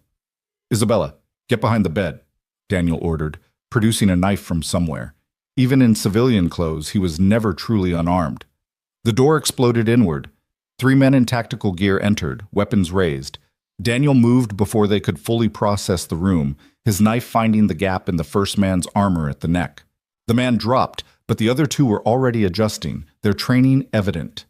Isabella swung the IV pole at the second intruder's weapon, knocking his aim off as he fired. The bullets shattered the window behind them. Daniel used the distraction to close distance, grappling with the man for control of the gun. The third intruder aimed at Marcus, but Isabella threw herself across her cousin, the notebook still clutched in her hand. She heard the shot, felt the heat of the bullet passing inches from her head. Then Tommy was there, appearing in the doorway like an avenging angel, his own weapon barking twice. The third intruder went down. Daniel finished choking out the second, letting the unconscious body fall. Always cutting it close, Danny, Tommy said, scanning for additional threats. You love the drama, Daniel replied, checking Isabella for injuries. You okay? She nodded, though her hands shook. Marcus stared at her in shock. You saved me. After everything I did, you saved me. Your family, Isabella said simply. Family's complicated, but it's still family. Federal agents flooded the medical wing, Reed among them. She took in the scene, 3 unconscious or dead intruders, a protected witness, and civilians who'd once again done her job for her. We need to move him, Reed said. Safe house, full protection until he can testify about this Prometheus network. He's given us everything, Isabella said, handing over the notebook. Names, routes, connections, Claire Walker's running it all. Reed's expression darkened. Claire Walker is currently at a charity gala in Boston, surrounded by hundreds of witnesses. She's been there all evening. Perfect alibi, Daniel said. She's learned from her father's mistakes. As paramedics treated Marcus and crime scene units processed the room, Isabella found herself on the prison's roof with Daniel and Tommy, the 3 of them looking out over the dark landscape. This changes everything, Tommy said. Claire's not some thug. She's smart, connected, and completely ruthless. She's also made a mistake, Daniel pointed out. She showed her hand too early. Now we know she exists. Isabella's phone rang. Unknown number. She answered on speaker. Hello, cousin. Claire's voice was cultured, pleasant, nothing like the monster she'd revealed herself to be. I heard there was some trouble at the prison. Is Marcus all right? You know exactly how Marcus is, Isabella said. Do I? I'm at a charity gala, Isabella. Hundreds of witnesses. Whatever happened tonight has nothing to do with me. Claire's tone shifted, harder now. But let me be clear. Phoenix Shipping has been interfering with established business relationships. That needs to stop. Never. Then you'll face the consequences. Your boy Daniel has a daughter, doesn't he? 7 years old? Such a vulnerable age. Daniel's expression turned lethal, but Isabella grabbed his arm, keeping him grounded. If you touch Lily, I won't touch anyone, Claire interrupted. I'm a law student, remember? But the world is dangerous, Isabella. Accidents happen. Children disappear. Sometimes the only way to keep them safe is to stop making enemies. The line went dead. Daniel was already calling Mrs. Chen, his voice tight with controlled panic. Isabella heard the elderly woman's confused response, then Daniel's relief. Keep her inside. Tommy's coming to get both of you. Tommy left immediately, his car peeling out of the prison parking lot. Daniel turned to Isabella, and she saw something in his eyes she'd never seen before. Genuine fear. She threatened Lily. We'll protect her, Isabella promised. We'll stop Claire before she can... How? She's got alibis, lawyers, respectability. She's everything Richard wasn't, smart enough to stay clean while running dirty operations. Agent Reed appeared on the roof. We've got a problem. Claire Walker's lawyers just filed an injunction against Phoenix Shipping, claiming defamation and harassment. She's also filed for a restraining order against you, Isabella. She's using the legal system as a weapon, Isabella realized. While running an illegal network in the shadows, Reed confirmed. We can't touch her without proof, and Marcus's testimony alone won't be enough. We need concrete evidence linking her to the Prometheus network. Isabella thought of Lily, probably asleep at Mrs. Chen's, trusting that the adults in her life would keep her safe. She thought of the 17 drawings the little girl had made, of ice cream conversations about marriage, of a future that Claire now threatened. Then we get evidence, Isabella said. We play her game, but better. Over the next week, they transformed Phoenix Shipping's office into a war room. Anna coordinated with her network of survivors, gathering intelligence about new trafficking routes. Reed's FBI team provided resources and protection. Daniel and Tommy established a security perimeter that turned the warehouse into a fortress. Lily, for her part, adapted with remarkable grace to the new reality. She attended school with a plainclothes FBI agent posing as a teaching assistant. She couldn't go to the park without Tommy or Daniel watching from nearby. She accepted it all with the matter-of-fact resilience of a child who'd already lost one parent and refused to be broken by fear. Are we hiding from bad guys? She asked one evening as Daniel checked the locks for the 3rd time. We're being careful, he said. Because of the lady who called? The one who made you use your scary voice? Daniel knelt beside his daughter. Yes, but we're going to stop her. Good, because Emma invited me to her birthday party next month, and I already picked out a present. The breakthrough came from an unexpected source. Anna had been monitoring shipping manifests through their industry connections when she noticed an anomaly. A series of containers scheduled to move through Portland, all with paperwork that was technically correct, but followed patterns she recognized from her trafficking days. "Look at this," she told Isabella, highlighting routes on a digital map. "These containers are all scheduled for the same ship, but they're coming from different companies. Companies that didn't exist 6 months ago." "Shell corporations," Isabella said. "Claire's building a new network." But here's the interesting part. Anna pulled up financial records. The payments all route through a single bank in the Caymans. The same bank Richard used, but a different account, opened 2 weeks after his conviction. "That's our link," Daniel said. "We prove Claire controls that account. We prove she's running the network." "Easier said than done," Reed pointed out. "Cayman banks don't exactly cooperate with law enforcement." "No," Isabella agreed, "but they do cooperate with their biggest clients. And Phoenix Shipping just became very interested in offshore banking." The plan was dangerous in its simplicity. Isabella would travel to the Caymans, ostensibly to establish Phoenix's own offshore accounts. While there, she'd use her connections and reputation to get close to the bank's management, hopefully close enough to gather evidence about Claire's activities. "Absolutely not," Daniel said when she proposed it. "You're not going alone into Claire's financial territory." "I won't be alone." Reed's arranging diplomatic coverage. The FBI will have assets on the ground. The FBI had assets at the prison too. How'd that work out? "Daniel, Isabella took his hands. "We can't keep playing defense. Every day Claire's network operates. More people suffer. More kids end up in containers. I know, He pulled her close. "I can't lose you. Neither can Lily. You won't. Besides, I'll have my guardian angel watching over me, won't I?" "Always," he promised. 3 days later, Isabella stood in the opulent lobby of the Cayman International Bank, dressed in designer clothes that projected wealth and confidence. Behind her, a man in a casual business suit read a newspaper, one of Reed's agents, though you'd never know it. "Ms. Carter," the bank manager, William Thornton, greeted her warmly. "We're so pleased Phoenix Shipping is considering our services." "Well, after recent events in Portland, I've realized the importance of diversifying our financial infrastructure," Isabella said, playing the role of a CEO learning to be pragmatic. "Of course. The situation with your uncle was unfortunate." "Criminal," Isabella corrected, "which is why I'm here. Phoenix Shipping will never be associated with such activities.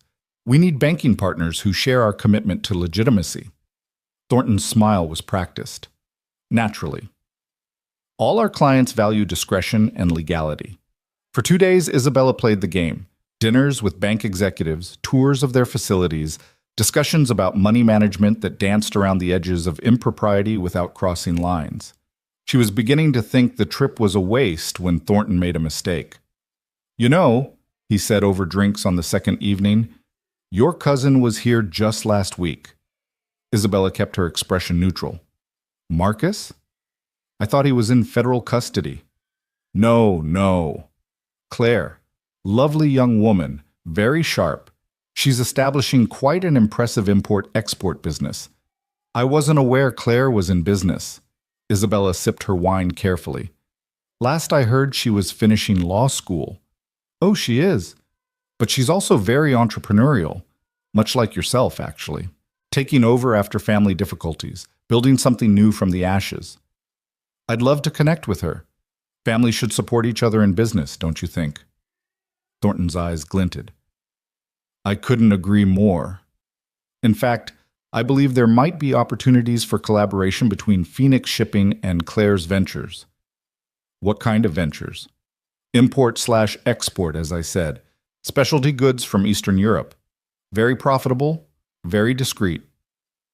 Isabella felt her phone vibrate. Daniel's emergency signal. She excused herself, stepping onto the restaurant's terrace to answer. "Lily's school just called." Daniel's voice was tight. "Someone tried to pick her up, claiming to be your assistant." The FBI agent intervened, but Claire's escalating. "I'm coming home." "No, we're okay. Lily's safe. But Isabella, Claire knows you're in the Caymans. She's going to assume you're getting close. Then I need to get closer faster. She returned to Thornton, who was just drunk enough to be careless. William, I've been thinking. If Claire and I were to collaborate, I'd need to understand her business model. Perhaps you could arrange an introduction to her financial structures. That would be irregular. Phoenix Shipping is prepared to move significant capital through your bank, hundreds of millions over the next year. But I need to know my potential partners are solid. Greed won over caution. Thornton stood, swaying slightly. Come, I'll show you something that might interest you. He led her back to the bank, using his executive access to enter after hours. In his office, he pulled up account information on his computer. Claire Walker's company, Prometheus Imports, has moved $40 million through our systems in 6 months. Clean money, properly documented, taxes paid. He scrolled through transactions, but the volume suggests significant backing, the kind of backing that values discretion above all. Isabella memorized the account numbers, the transaction patterns, the shell companies listed as partners. Her phone, recording in her pocket, captured Thornton's proud explanation of how the bank facilitated such movements while maintaining plausible deniability. It's quite elegant, he said. Your cousin has learned from her father's mistakes. Everything appears legitimate on the surface. But underneath? Thornton winked. Underneath is where the real money flows. Surely you understand that, Miss Carter. No one builds an empire entirely in the light. No, Isabella agreed. But some shadows are darker than others. She left the bank with enough evidence to establish the connection between Claire and the Prometheus network, but not enough to prove what was really being transported. For that, they'd need more. The flight back to Portland felt endless. Isabella listened to the recording repeatedly, analyzing every word, every implication. When she landed, Daniel was waiting at the airport with Tommy, both armed, both scanning for threats. Lily was her first word. Safe. Mrs. Chen took her to her sister's farm outside the city. FBI's watching, but it's better than keeping her in Portland. They drove straight to the FBI field office, where Reed waited with her team. Isabella played the recording, showed the photos she'd managed to take of Thornton's computer screen. It's good, Reed said, but not enough. We can prove Claire owns Prometheus Imports, but not what she's importing. Then we follow the containers, Isabella said. Anna identified the patterns. We know when they're arriving. We intercept them. If we move too early, Claire disappears. If we move too late, people die. Daniel studied the shipping manifests. There's another option. We let the containers through, but we track them. See where they go, who receives them. Build a complete picture of the network. That means letting potential victims stay in danger longer, Isabella protested. It means saving more in the long run, Daniel countered. Claire's smart. If we take down one shipment, she'll adapt, but if we map her entire network, we can destroy it all at once, Reed finished. It's risky, but it might be our only shot. The next 2 weeks were torture. Knowing containers were moving through Portland, potentially carrying human cargo, but unable to act without destroying their larger operation. Isabella threw herself into maintaining Phoenix's legitimate operations while secretly coordinating with Reed's surveillance teams. Daniel spent his days providing security and his nights unable to sleep, standing guard at windows, checking and rechecking locks. The strain showed in the lines around his eyes, the tension in his shoulders. You need to rest, Isabella told him one night, finding him on the apartment balcony at 3 a.m. I'll rest when Claire's in custody. Lily needs you functional, not exhausted. Lily needs to be safe. He turned to her, and she saw the weight he carried. Every night I dream about Sarah, about not being there when she needed me. I can't. I won't let that happen again. Isabella wrapped her arms around him, feeling the tremors he fought to control. We're going to win this. Claire made a mistake coming after Lily. She made it personal. That's what scares me. Personal means emotional. Emotional means mistakes. Or it means we fight harder than ever. The breaking point came from Marcus again. Transferred to a secure facility, he reached out through official channels with new intelligence. Claire was planning something big, a massive shipment that would establish Prometheus Imports as a major player in the trafficking world. 3 ships, Marcus's message read. 50 containers total. At least 300 people. It's her coming out party, proving she's exceeded Richard's operation. Isabella stared at the numbers. 300 people. Children, teenagers, adults, all commodified, all facing horrible fates if the shipment succeeded. When? Reed demanded during the emergency meeting. 4 days. They'll load at night, ship out on the morning tide. Isabella pulled up the port schedules. But here's the thing, she's using Walker Maritime's old berths, the ones Richard controlled. She's making a statement, Daniel realized, showing the old network that the Walkers are still in power, just under new management. Tommy leaned forward. 3 ships is too many to cover covertly. If we're going to stop this, we need an army. Or, Anna said quietly, we need to make Claire come to us. Everyone turned to her. Anna continued, Claire's careful because she's invisible.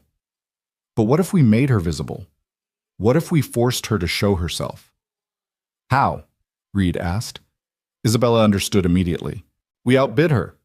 Whatever she's paying for those containers, Phoenix offers more. Force her to come to Portland to protect her investment. That's insane, Reed said. You'd be putting a target on your back. There's already a target on my back. At least this way, we choose the battlefield. Daniel was already shaking his head, but Isabella could see him thinking tactically, working through scenarios. If we do this, he said finally, we do it right. Full tactical support, every advantage we can create. Agreed, Reed said. I'll need to bring in additional resources. Coast Guard, DEA, maybe even Homeland Security. Do it, Isabella said. In 4 days, we end this. The next 96 hours blurred together. Isabella, working through intermediaries, made it known that Phoenix Shipping was willing to pay premium prices for special cargo, implying she'd decided to embrace her family's criminal legacy. The bait was too tempting for Claire to ignore. Sure enough, within 24 hours, Claire called. I heard you've had a change of heart about the family business. Her cousin's voice was amused. I've had a change of heart about profitability, Isabella replied. Phoenix needs resources to grow. If that means moving special containers, so be it. How pragmatic. Richard would be proud. Richard's in prison. I'm interested in the future, not the past. Then let's discuss the future. Face to face. Tomorrow night, Pier 19. Come alone. I'll be there. After hanging up, Isabella turned to the assembled team. She took the bait. It's a trap, Daniel said immediately. Of course it's a trap, but so is ours. They spent the remaining time preparing. Reed positioned agents throughout the port. Tommy coordinated with his military contacts, bringing in off-the-book support. Anna worked with her network, ensuring they'd have eyes on every container, every ship. Daniel focused on protecting Isabella, creating layers of security that would be invisible until needed. He also made a call Isabella didn't expect. Who was that? She asked. Lily. I needed to hear her voice. What did you tell her? That tomorrow night, we're going to finish fighting the bad guys. That after tomorrow, she can come home. You promised her? I promised her I'd try. She said that was enough. The night of the meeting, Portland's port felt electric with tension. Isabella stood at the entrance to Pier 19, wearing a wire, a bulletproof vest, and the kind of determination that had carried her this far. Phoenix 1 in position, she said into her comm.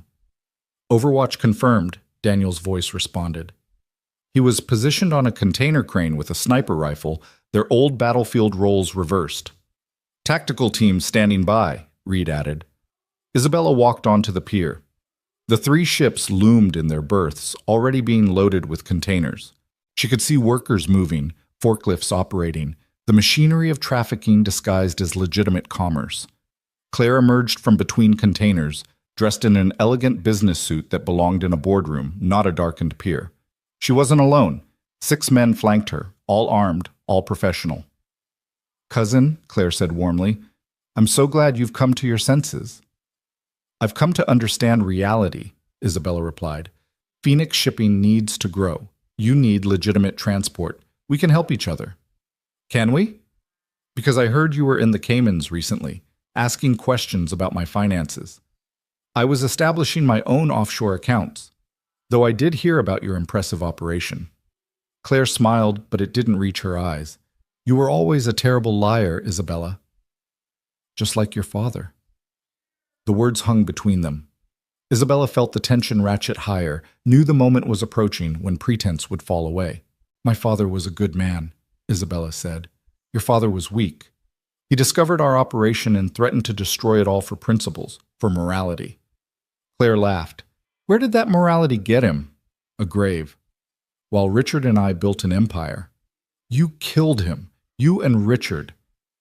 Richard killed him. I just made sure he wouldn't be caught. The poison was elegant, undetectable unless you knew exactly what to look for. Claire stepped closer. Just like the poison I had put in Lily Hayes's juice box this morning.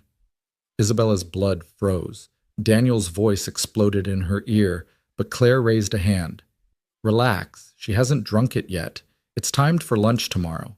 A tragedy, young girl dies of allergic reaction at school. Unless what? Unless you sign Phoenix Shipping over to me. Right now, I have the papers prepared. You sign Little Lily Lives. You refuse.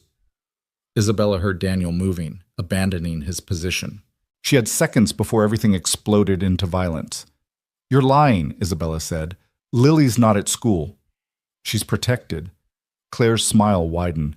Emma Chen's birthday party. The one Lily insisted on attending despite the danger.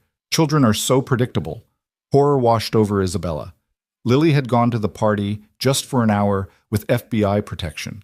But if Claire had gotten to the juice boxes in advance... Tactical teams, move in, Reed's voice commanded. But Claire was already moving, her men forming a protective wall as she retreated toward a waiting boat. Gunfire erupted across the pier. Isabella dove behind a container as bullets sparked off steel around her. Daniel, get to Lily, she shouted into her comm. Tommy's already en route, Reed responded. Isabella, get to cover. But Isabella wasn't interested in cover. She was interested in Claire.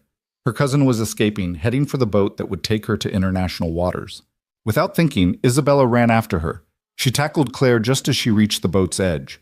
They went down hard, rolling across wet concrete. Claire was stronger than she looked, fighting with vicious precision. They grappled for control, Claire's manicured nails raking across Isabella's face, drawing blood. You always were too principled, Claire gasped, managing to get on top, her hands wrapping around Isabella's throat. Just like your father. And just like him, you'll die for it. Isabella's vision started to gray, but then Claire's weight was gone. Daniel had arrived, pulling Claire off and restraining her with zip ties in seconds. Lily! Isabella gasped. Safe!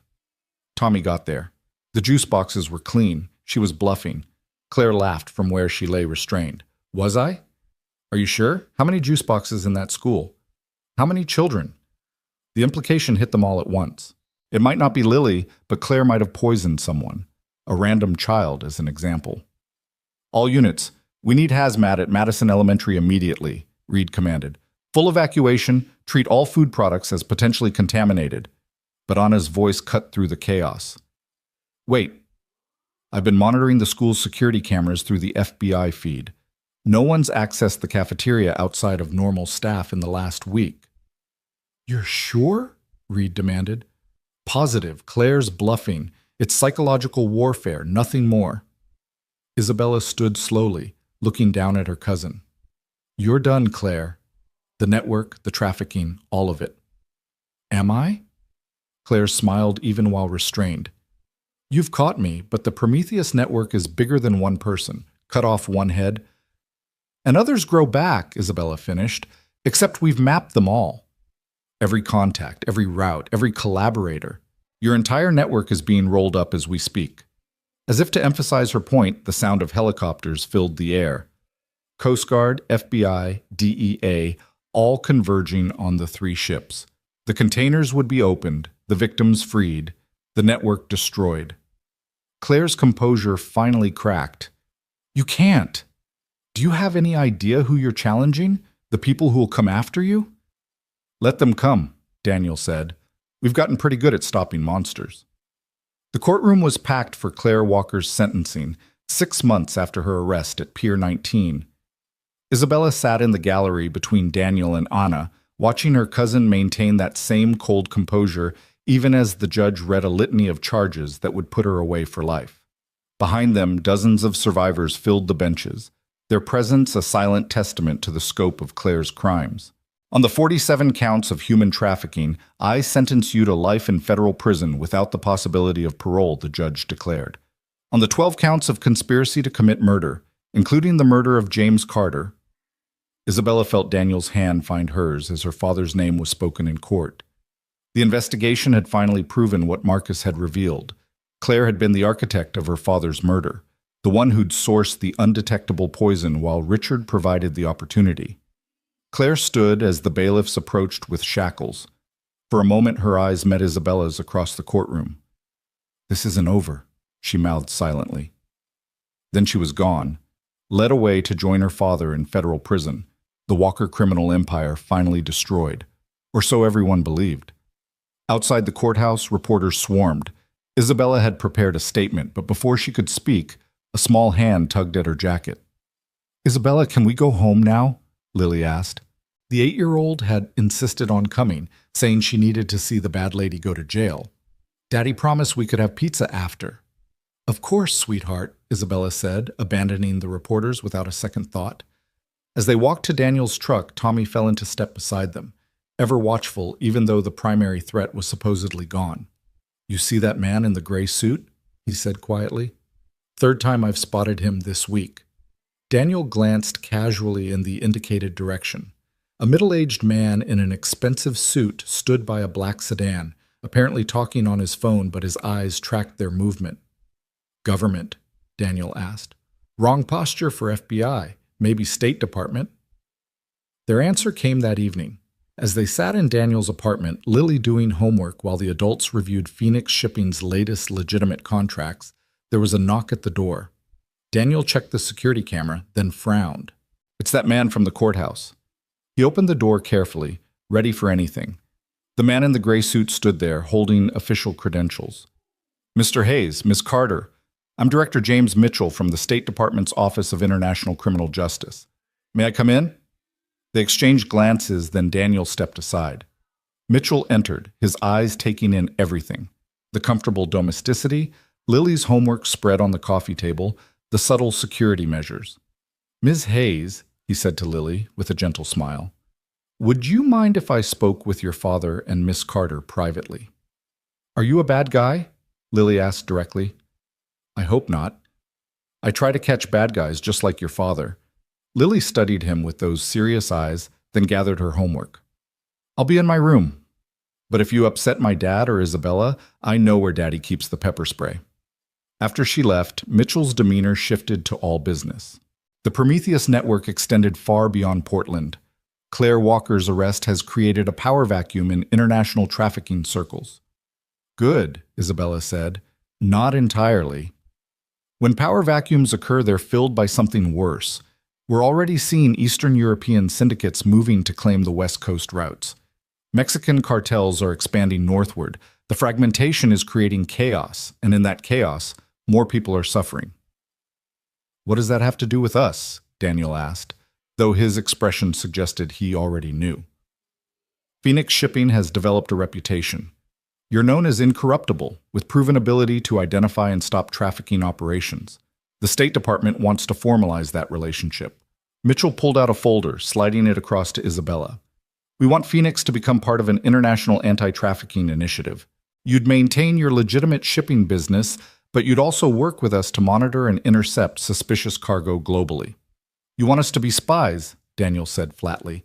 "I want you to be what you already are, protectors, but with resources, backing, and international authority." Isabella opened the folder, scanning the proposal. It was comprehensive. Funding, diplomatic protection, access to international law enforcement databases, everything they'd need to expand their fight beyond Portland. "This is dangerous," she said. "We'd be making enemies of every trafficking organization in the world." "You already have. The only question is whether you'll fight them with our support or alone." "We need time to consider," Daniel started. "There isn't time." Mitchell's composure cracked slightly. "In 72 hours, a ship carrying 200 trafficking victims will leave Singapore. We know it's coming to the West Coast, but not where. Phoenix Shipping has contracts in Singapore. You could have someone there tomorrow, legally, with authority to inspect cargo. 200 people, Anna said quietly. She'd been silent until now, but the number had affected her visibly. Children. At least half, according to our intelligence. Isabella looked at Daniel, saw the same thought in his eyes. They couldn't walk away from 200 victims to maintain their safety. We'll need a team, Isabella said. Whatever you need. And protection for Lily. Non-negotiable. Already arranged. We've had a security detail on her since Claire's arrest. You just haven't noticed them. Daniel's jaw tightened. You've been watching my daughter without permission? We've been protecting your daughter without announcing it. There's a difference. Mitchell stood. The Singapore flight leaves in 8 hours. Yes or no? Isabella thought about her father, about the company he'd built to connect the world through honest trade. She thought about the 17 drawings Lily had made of heroes, about the survivors working at Phoenix who'd turned trauma into purpose. Yes, she said. Daniel nodded his agreement, though she could see the weight of it in his eyes. They were crossing a line from reactive defense to proactive offense, from local heroes to international operators. I'll need to go with her, Daniel said, to Singapore. What about Lily? Mrs. Chen and Tommy can watch her. She'll be safer here with Mitchell's people than anywhere near us. The goodbye at the airport was harder than any of them expected. Lily clung to Daniel, then to Isabella, her usual bravery cracking. You're both going. Together? Just for a few days, Bug, Daniel promised. Tommy and Mrs. Chen will take good care of you. I don't want Tommy and Mrs. Chen. I want you. Tears rolled down her cheeks. What if you don't come back? Like Mommy didn't come back? Isabella knelt beside her, pulling the little girl into a fierce hug. We're coming back. Both of us. I promise. You can't promise that. Bad things happen even when people promise. Lily's voice was muffled against Isabella's shoulder. You're right, Daniel said, joining the embrace. We can't promise nothing bad will happen, but we can promise to fight as hard as possible to come home, and we can promise that you're the reason we fight. Tommy lifted Lily onto his shoulders, trying to lighten the moment. Besides, kiddo, you're stuck with me for 3 days. I'm going to teach you all my best moves. The legal ones, right? Daniel said with mock sternness. Mostly legal, Tommy grinned. As their plane lifted off, Isabella saw Daniel watching the ground fall away, his hand gripping the armrest. She covered his hand with hers. She'll be okay. I know, it's just, this is the first time I've left her since Sarah died. I promised myself I'd always be there. You are always there. Even when you're physically distant, you're the voice in her head telling her to be brave, to be kind, to fight for what's right. The flight to Singapore felt endless despite being direct. They used the time to study Mitchell's intelligence files. The ship in question was registered to a shell company that traced back through 7 jurisdictions before disappearing into the void. But the loading patterns, the personnel involved, the route planned, everything screamed human trafficking. The manifest says agricultural equipment, Isabella noted. Same cover story Richard used. These organizations aren't creative, Daniel observed. They find what works and repeat it until someone stops them. Singapore's port was a marvel of efficiency, handling more cargo than almost anywhere else on Earth. Their Phoenix shipping credentials got them through security, and Mitchell's contacts provided additional access. The ship, Eastern Promise, sat at berth 15, a rust-stained cargo vessel that had seen better decades. Containers were being loaded by crews that moved too quickly, too nervously. They know we're here, Daniel said, observing from their position in a port control tower. Look at their body language. He was right. The loading crew kept glancing around, their movements jerky with paranoia. Someone leaked our arrival, Isabella realized. Before Daniel could respond, his phone buzzed. A message from an unknown number with a photo attachment. The image showed Lily at school in Portland, taken from distance with a telephoto lens. The message read, "Inspect the ship and she disappears." Daniel went very still, the kind of stillness that preceded violence. Isabella grabbed his arm. It's a bluff. Mitchell's people are watching her. Are they? Or is Mitchell playing his own game? Daniel was already calling Tommy. "Everything's fine here, Danny," Tommy answered immediately. "Lily's at school, I'm outside, and I count 3 of Mitchell's people in positions. No threats." "Someone just sent a photo of her." "Recent." "On it." Tommy's voice shifted to operational mode. "I'm pulling her out now. We'll go dark until you're back." Isabella made a decision. "We inspect the ship anyway." "Isabella, if we back down now, they'll know threatening Lily works. They'll do it every time." She met his eyes. "We have to show them that threatening her only makes us more dangerous, not less." Daniel struggled with it, torn between father and operator, protector and warrior. Finally, he nodded. "But we do this fast." In and out. They approached the Eastern Promise with a small team of Singapore port security who'd been briefed by Mitchell's contacts. The ship's captain, a weather-beaten Romanian, met them at the gangway. "This is harassment," he protested. "We have all proper documentation." "Then you won't mind us confirming that," Isabella said, pushing past him. The ship reeked of rust, oil, and something else, fear. It permeated the metal corridors as they descended toward the cargo holds. The crew watched them with hollow eyes, men who'd seen too much and chosen to see nothing. They found the first container 3 levels down. The manifest said it held farming equipment, but the temperature controls were set for human survival. Daniel placed his hand on the metal, feeling the vibration of movement inside. "Open it," Isabella commanded. The captain protested. His first mate argued about liability, but the Singapore port security had authority. The container doors swung open. The smell hit them first: unwashed bodies, human waste, desperation. Then their eyes adjusted to the darkness inside, and Isabella saw them. Dozens of people, mostly teenagers, packed into a space meant for cargo. They blinked in the sudden light, some crying, others too exhausted for tears. "Medical teams now," Daniel barked into his radio. What followed was controlled chaos. More containers were opened, revealing more victims. The Singapore authorities arrested the crew while medical teams triaged victims. Isabella found herself holding a girl who couldn't have been older than 14, whispering reassurances in languages she didn't speak, but hoping the tone translated. "Isabella." Daniel appeared at her shoulder. "We have a problem." She followed him to the bridge, where the captain was in custody but smiling. "You think you've won," he said. "You saved these ones, but 3 more ships left while you were playing hero here. 3 more ships you'll never find because you showed your hand." Isabella felt the weight of partial victory, the cost of saving some while others sailed toward horror. But Daniel stepped forward, his voice carrying deadly certainty. 3 ships. The Morning Star bound for Los Angeles, the Neptune's Dream headed to Vancouver, and the Jade Phoenix going to Seattle. The captain's smile faltered. "How does—" "Because while you were watching us, we were watching you." Every communication, every transaction, every contact. Daniel pulled out his phone, showing intercepted messages. "Your employers thought they were smart, using you as a sacrifice to protect the larger operation, but you all used the same communication protocols, the same code words." It was a bluff, partially. They had some intelligence, but not enough. Yet the captain didn't know that, and his expression cracked. "If I talk, they kill me." "If you don't talk, you die in prison anyway," Isabella said. "At least this way, you die having done one good thing."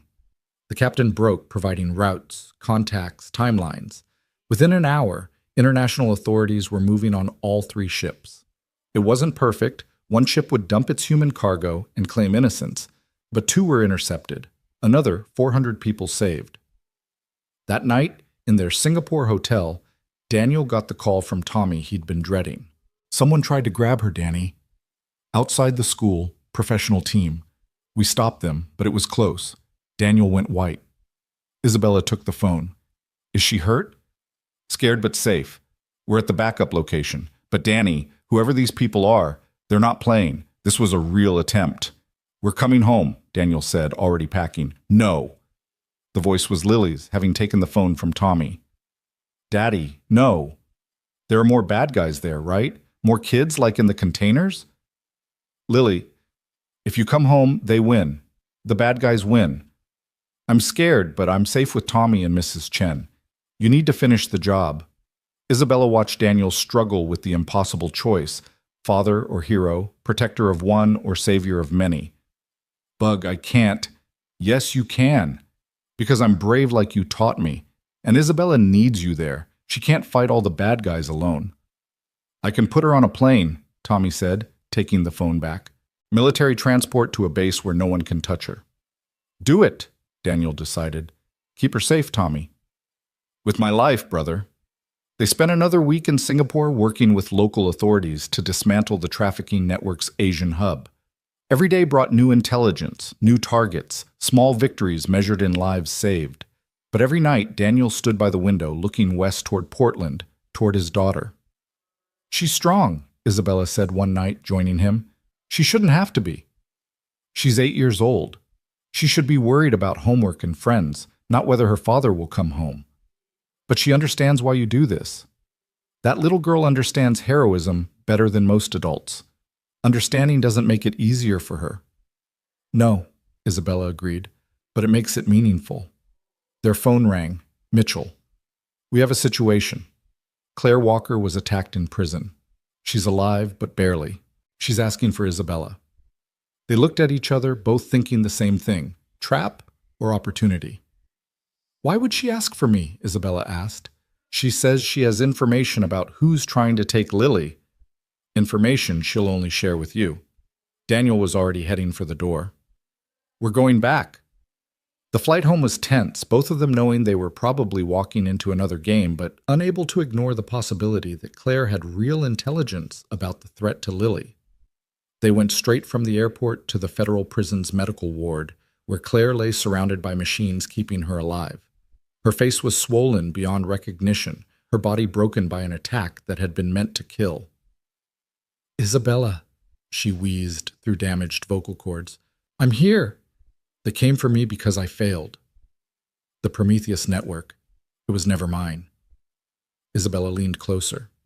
Whose was it? The architect. That's all I know. Someone above Richard, above me, above everyone. We were just middle management. Claire coughed, blood speckling her lips. They're cleaning house. Everyone who failed, everyone who got caught, then they'll rebuild. Who's the architect? I don't know. Richard might have known, but he never told me. But Isabella... Claire's hand found hers, grip weak but desperate. They want Lily because of what she represents. What does she represent? Hope. You and Daniel, Phoenix Shipping, the survivors you employ, you're showing people that resistance is possible, that the trafficking networks can be fought. The architect can't allow that symbol to exist. So they target an 8-year-old girl. They target the heart of your resistance. Break Daniel by taking Lily. Break you by destroying Daniel. Claire's eyes, one swollen shut, held something Isabella had never seen there. Regret. I was evil, Isabella. I know that, but even I wouldn't have hurt a child that way. You threatened her. You said you'd poisoned... A bluff. Always a bluff. I'm a monster, but not that kind of monster. Claire's breathing became more labored. There's a safe deposit box. Bank of America, downtown Portland. Box 1247. Richard's real files.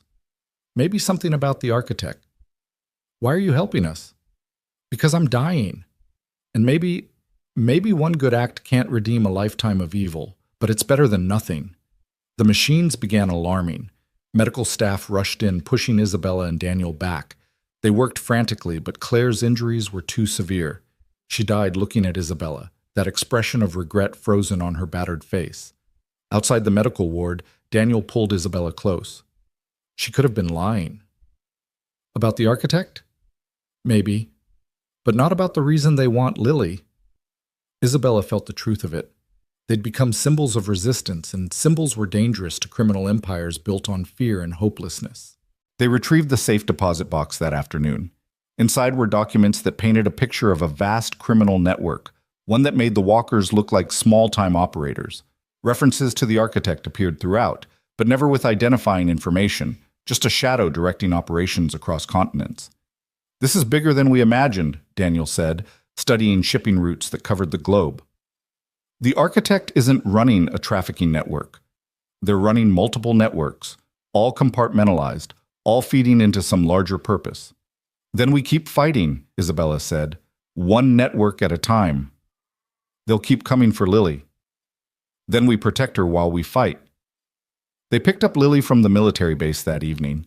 She ran to them, all 8-year-old energy and relief, her fears forgotten in the joy of reunion. Did you stop the bad guys in Singapore? Some of them, Daniel said, holding her tight. Good. Tommy taught me self-defense while you were gone.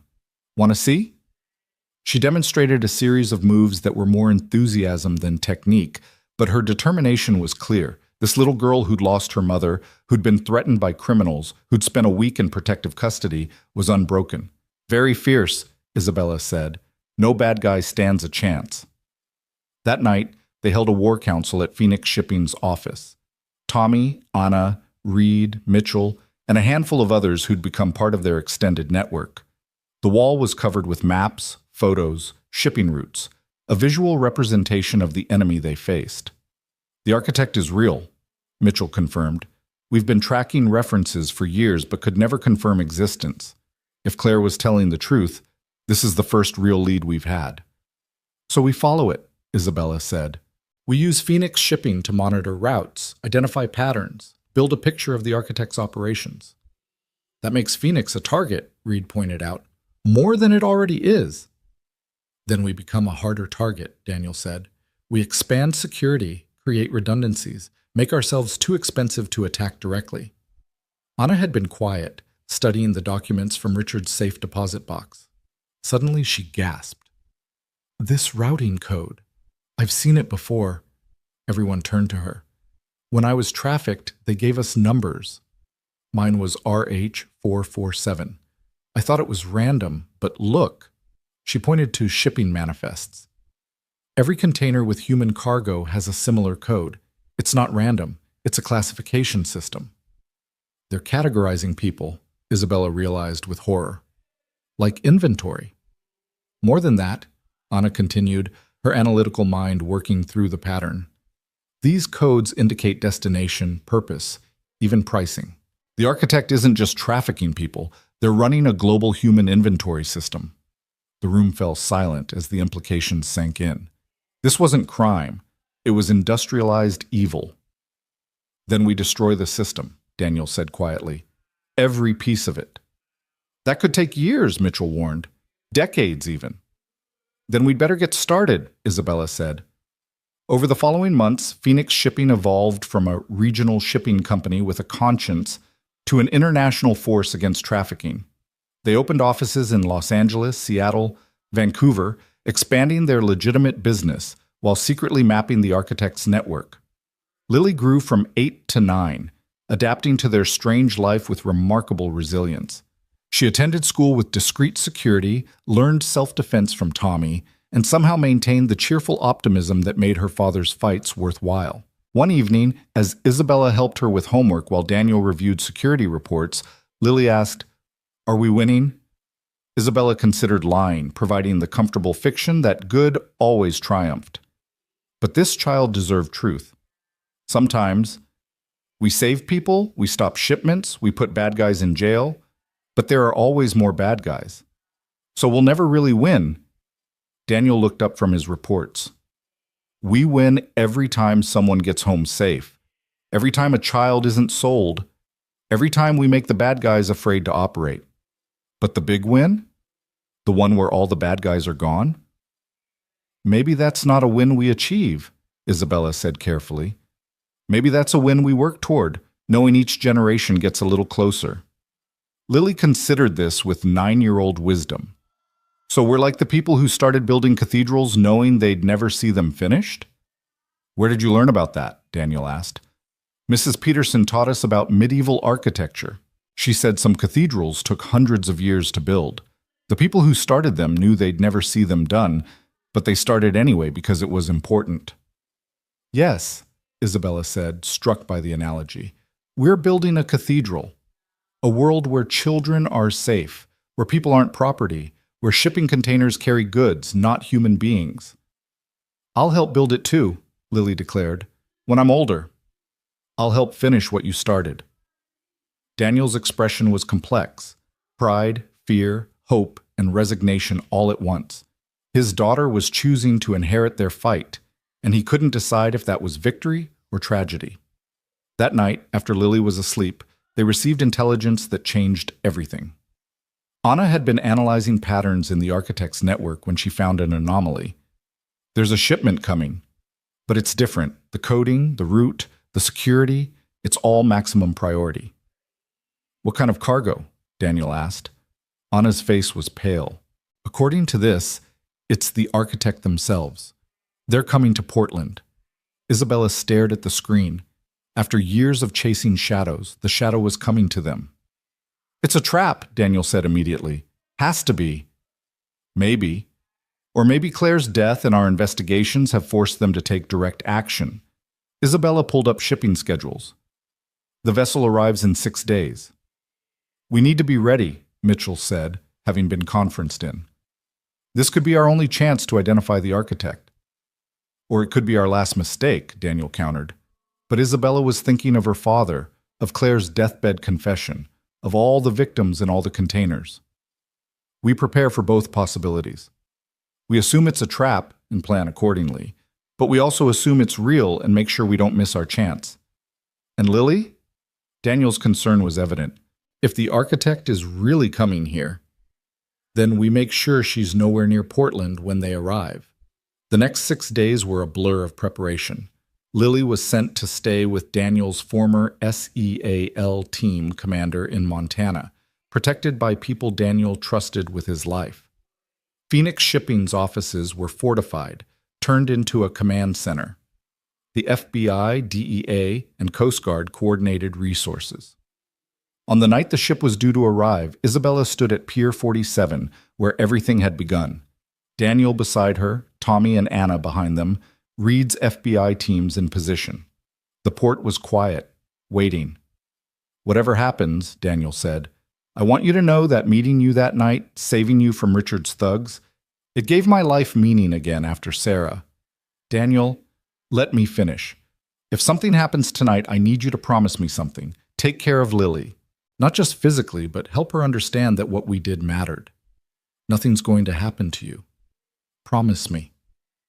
Isabella took his hand. I promise. But you're going to be there to explain it to her yourself. The ship appeared through the fog, a massive container vessel flying a Liberian flag. The Pandora's Dream. Even the name felt ominous. It docked with mechanical precision, cranes immediately beginning to unload containers. Movement, Tommy reported through comms. Single figure disembarking, traveling light, professional. Through binoculars, Isabella saw them, a figure in a long coat, face obscured by shadows and fog. They moved with purpose toward a waiting car. All teams, move in, Reed commanded. What happened next would be debated in after-action reports for months. The figure stopped, turned toward Isabella's position, as if they could see her through the darkness and distance. Then they raised one hand in what might have been a greeting or a warning. The containers on the ship began opening, but instead of victims, armed mercenaries poured out. Dozens of them, more than their intelligence had suggested possible. It's an invasion, Daniel said, pulling Isabella to cover as gunfire erupted across the port. The battle for Portland's port was brutal. FBI agents engaged mercenaries in running firefights between container stacks. Coast Guard vessels exchanged fire with hidden gun positions on the ship. The port became a war zone. But through it all, the figure in the coat walked calmly toward Isabella's position, untouched by the chaos they'd unleashed.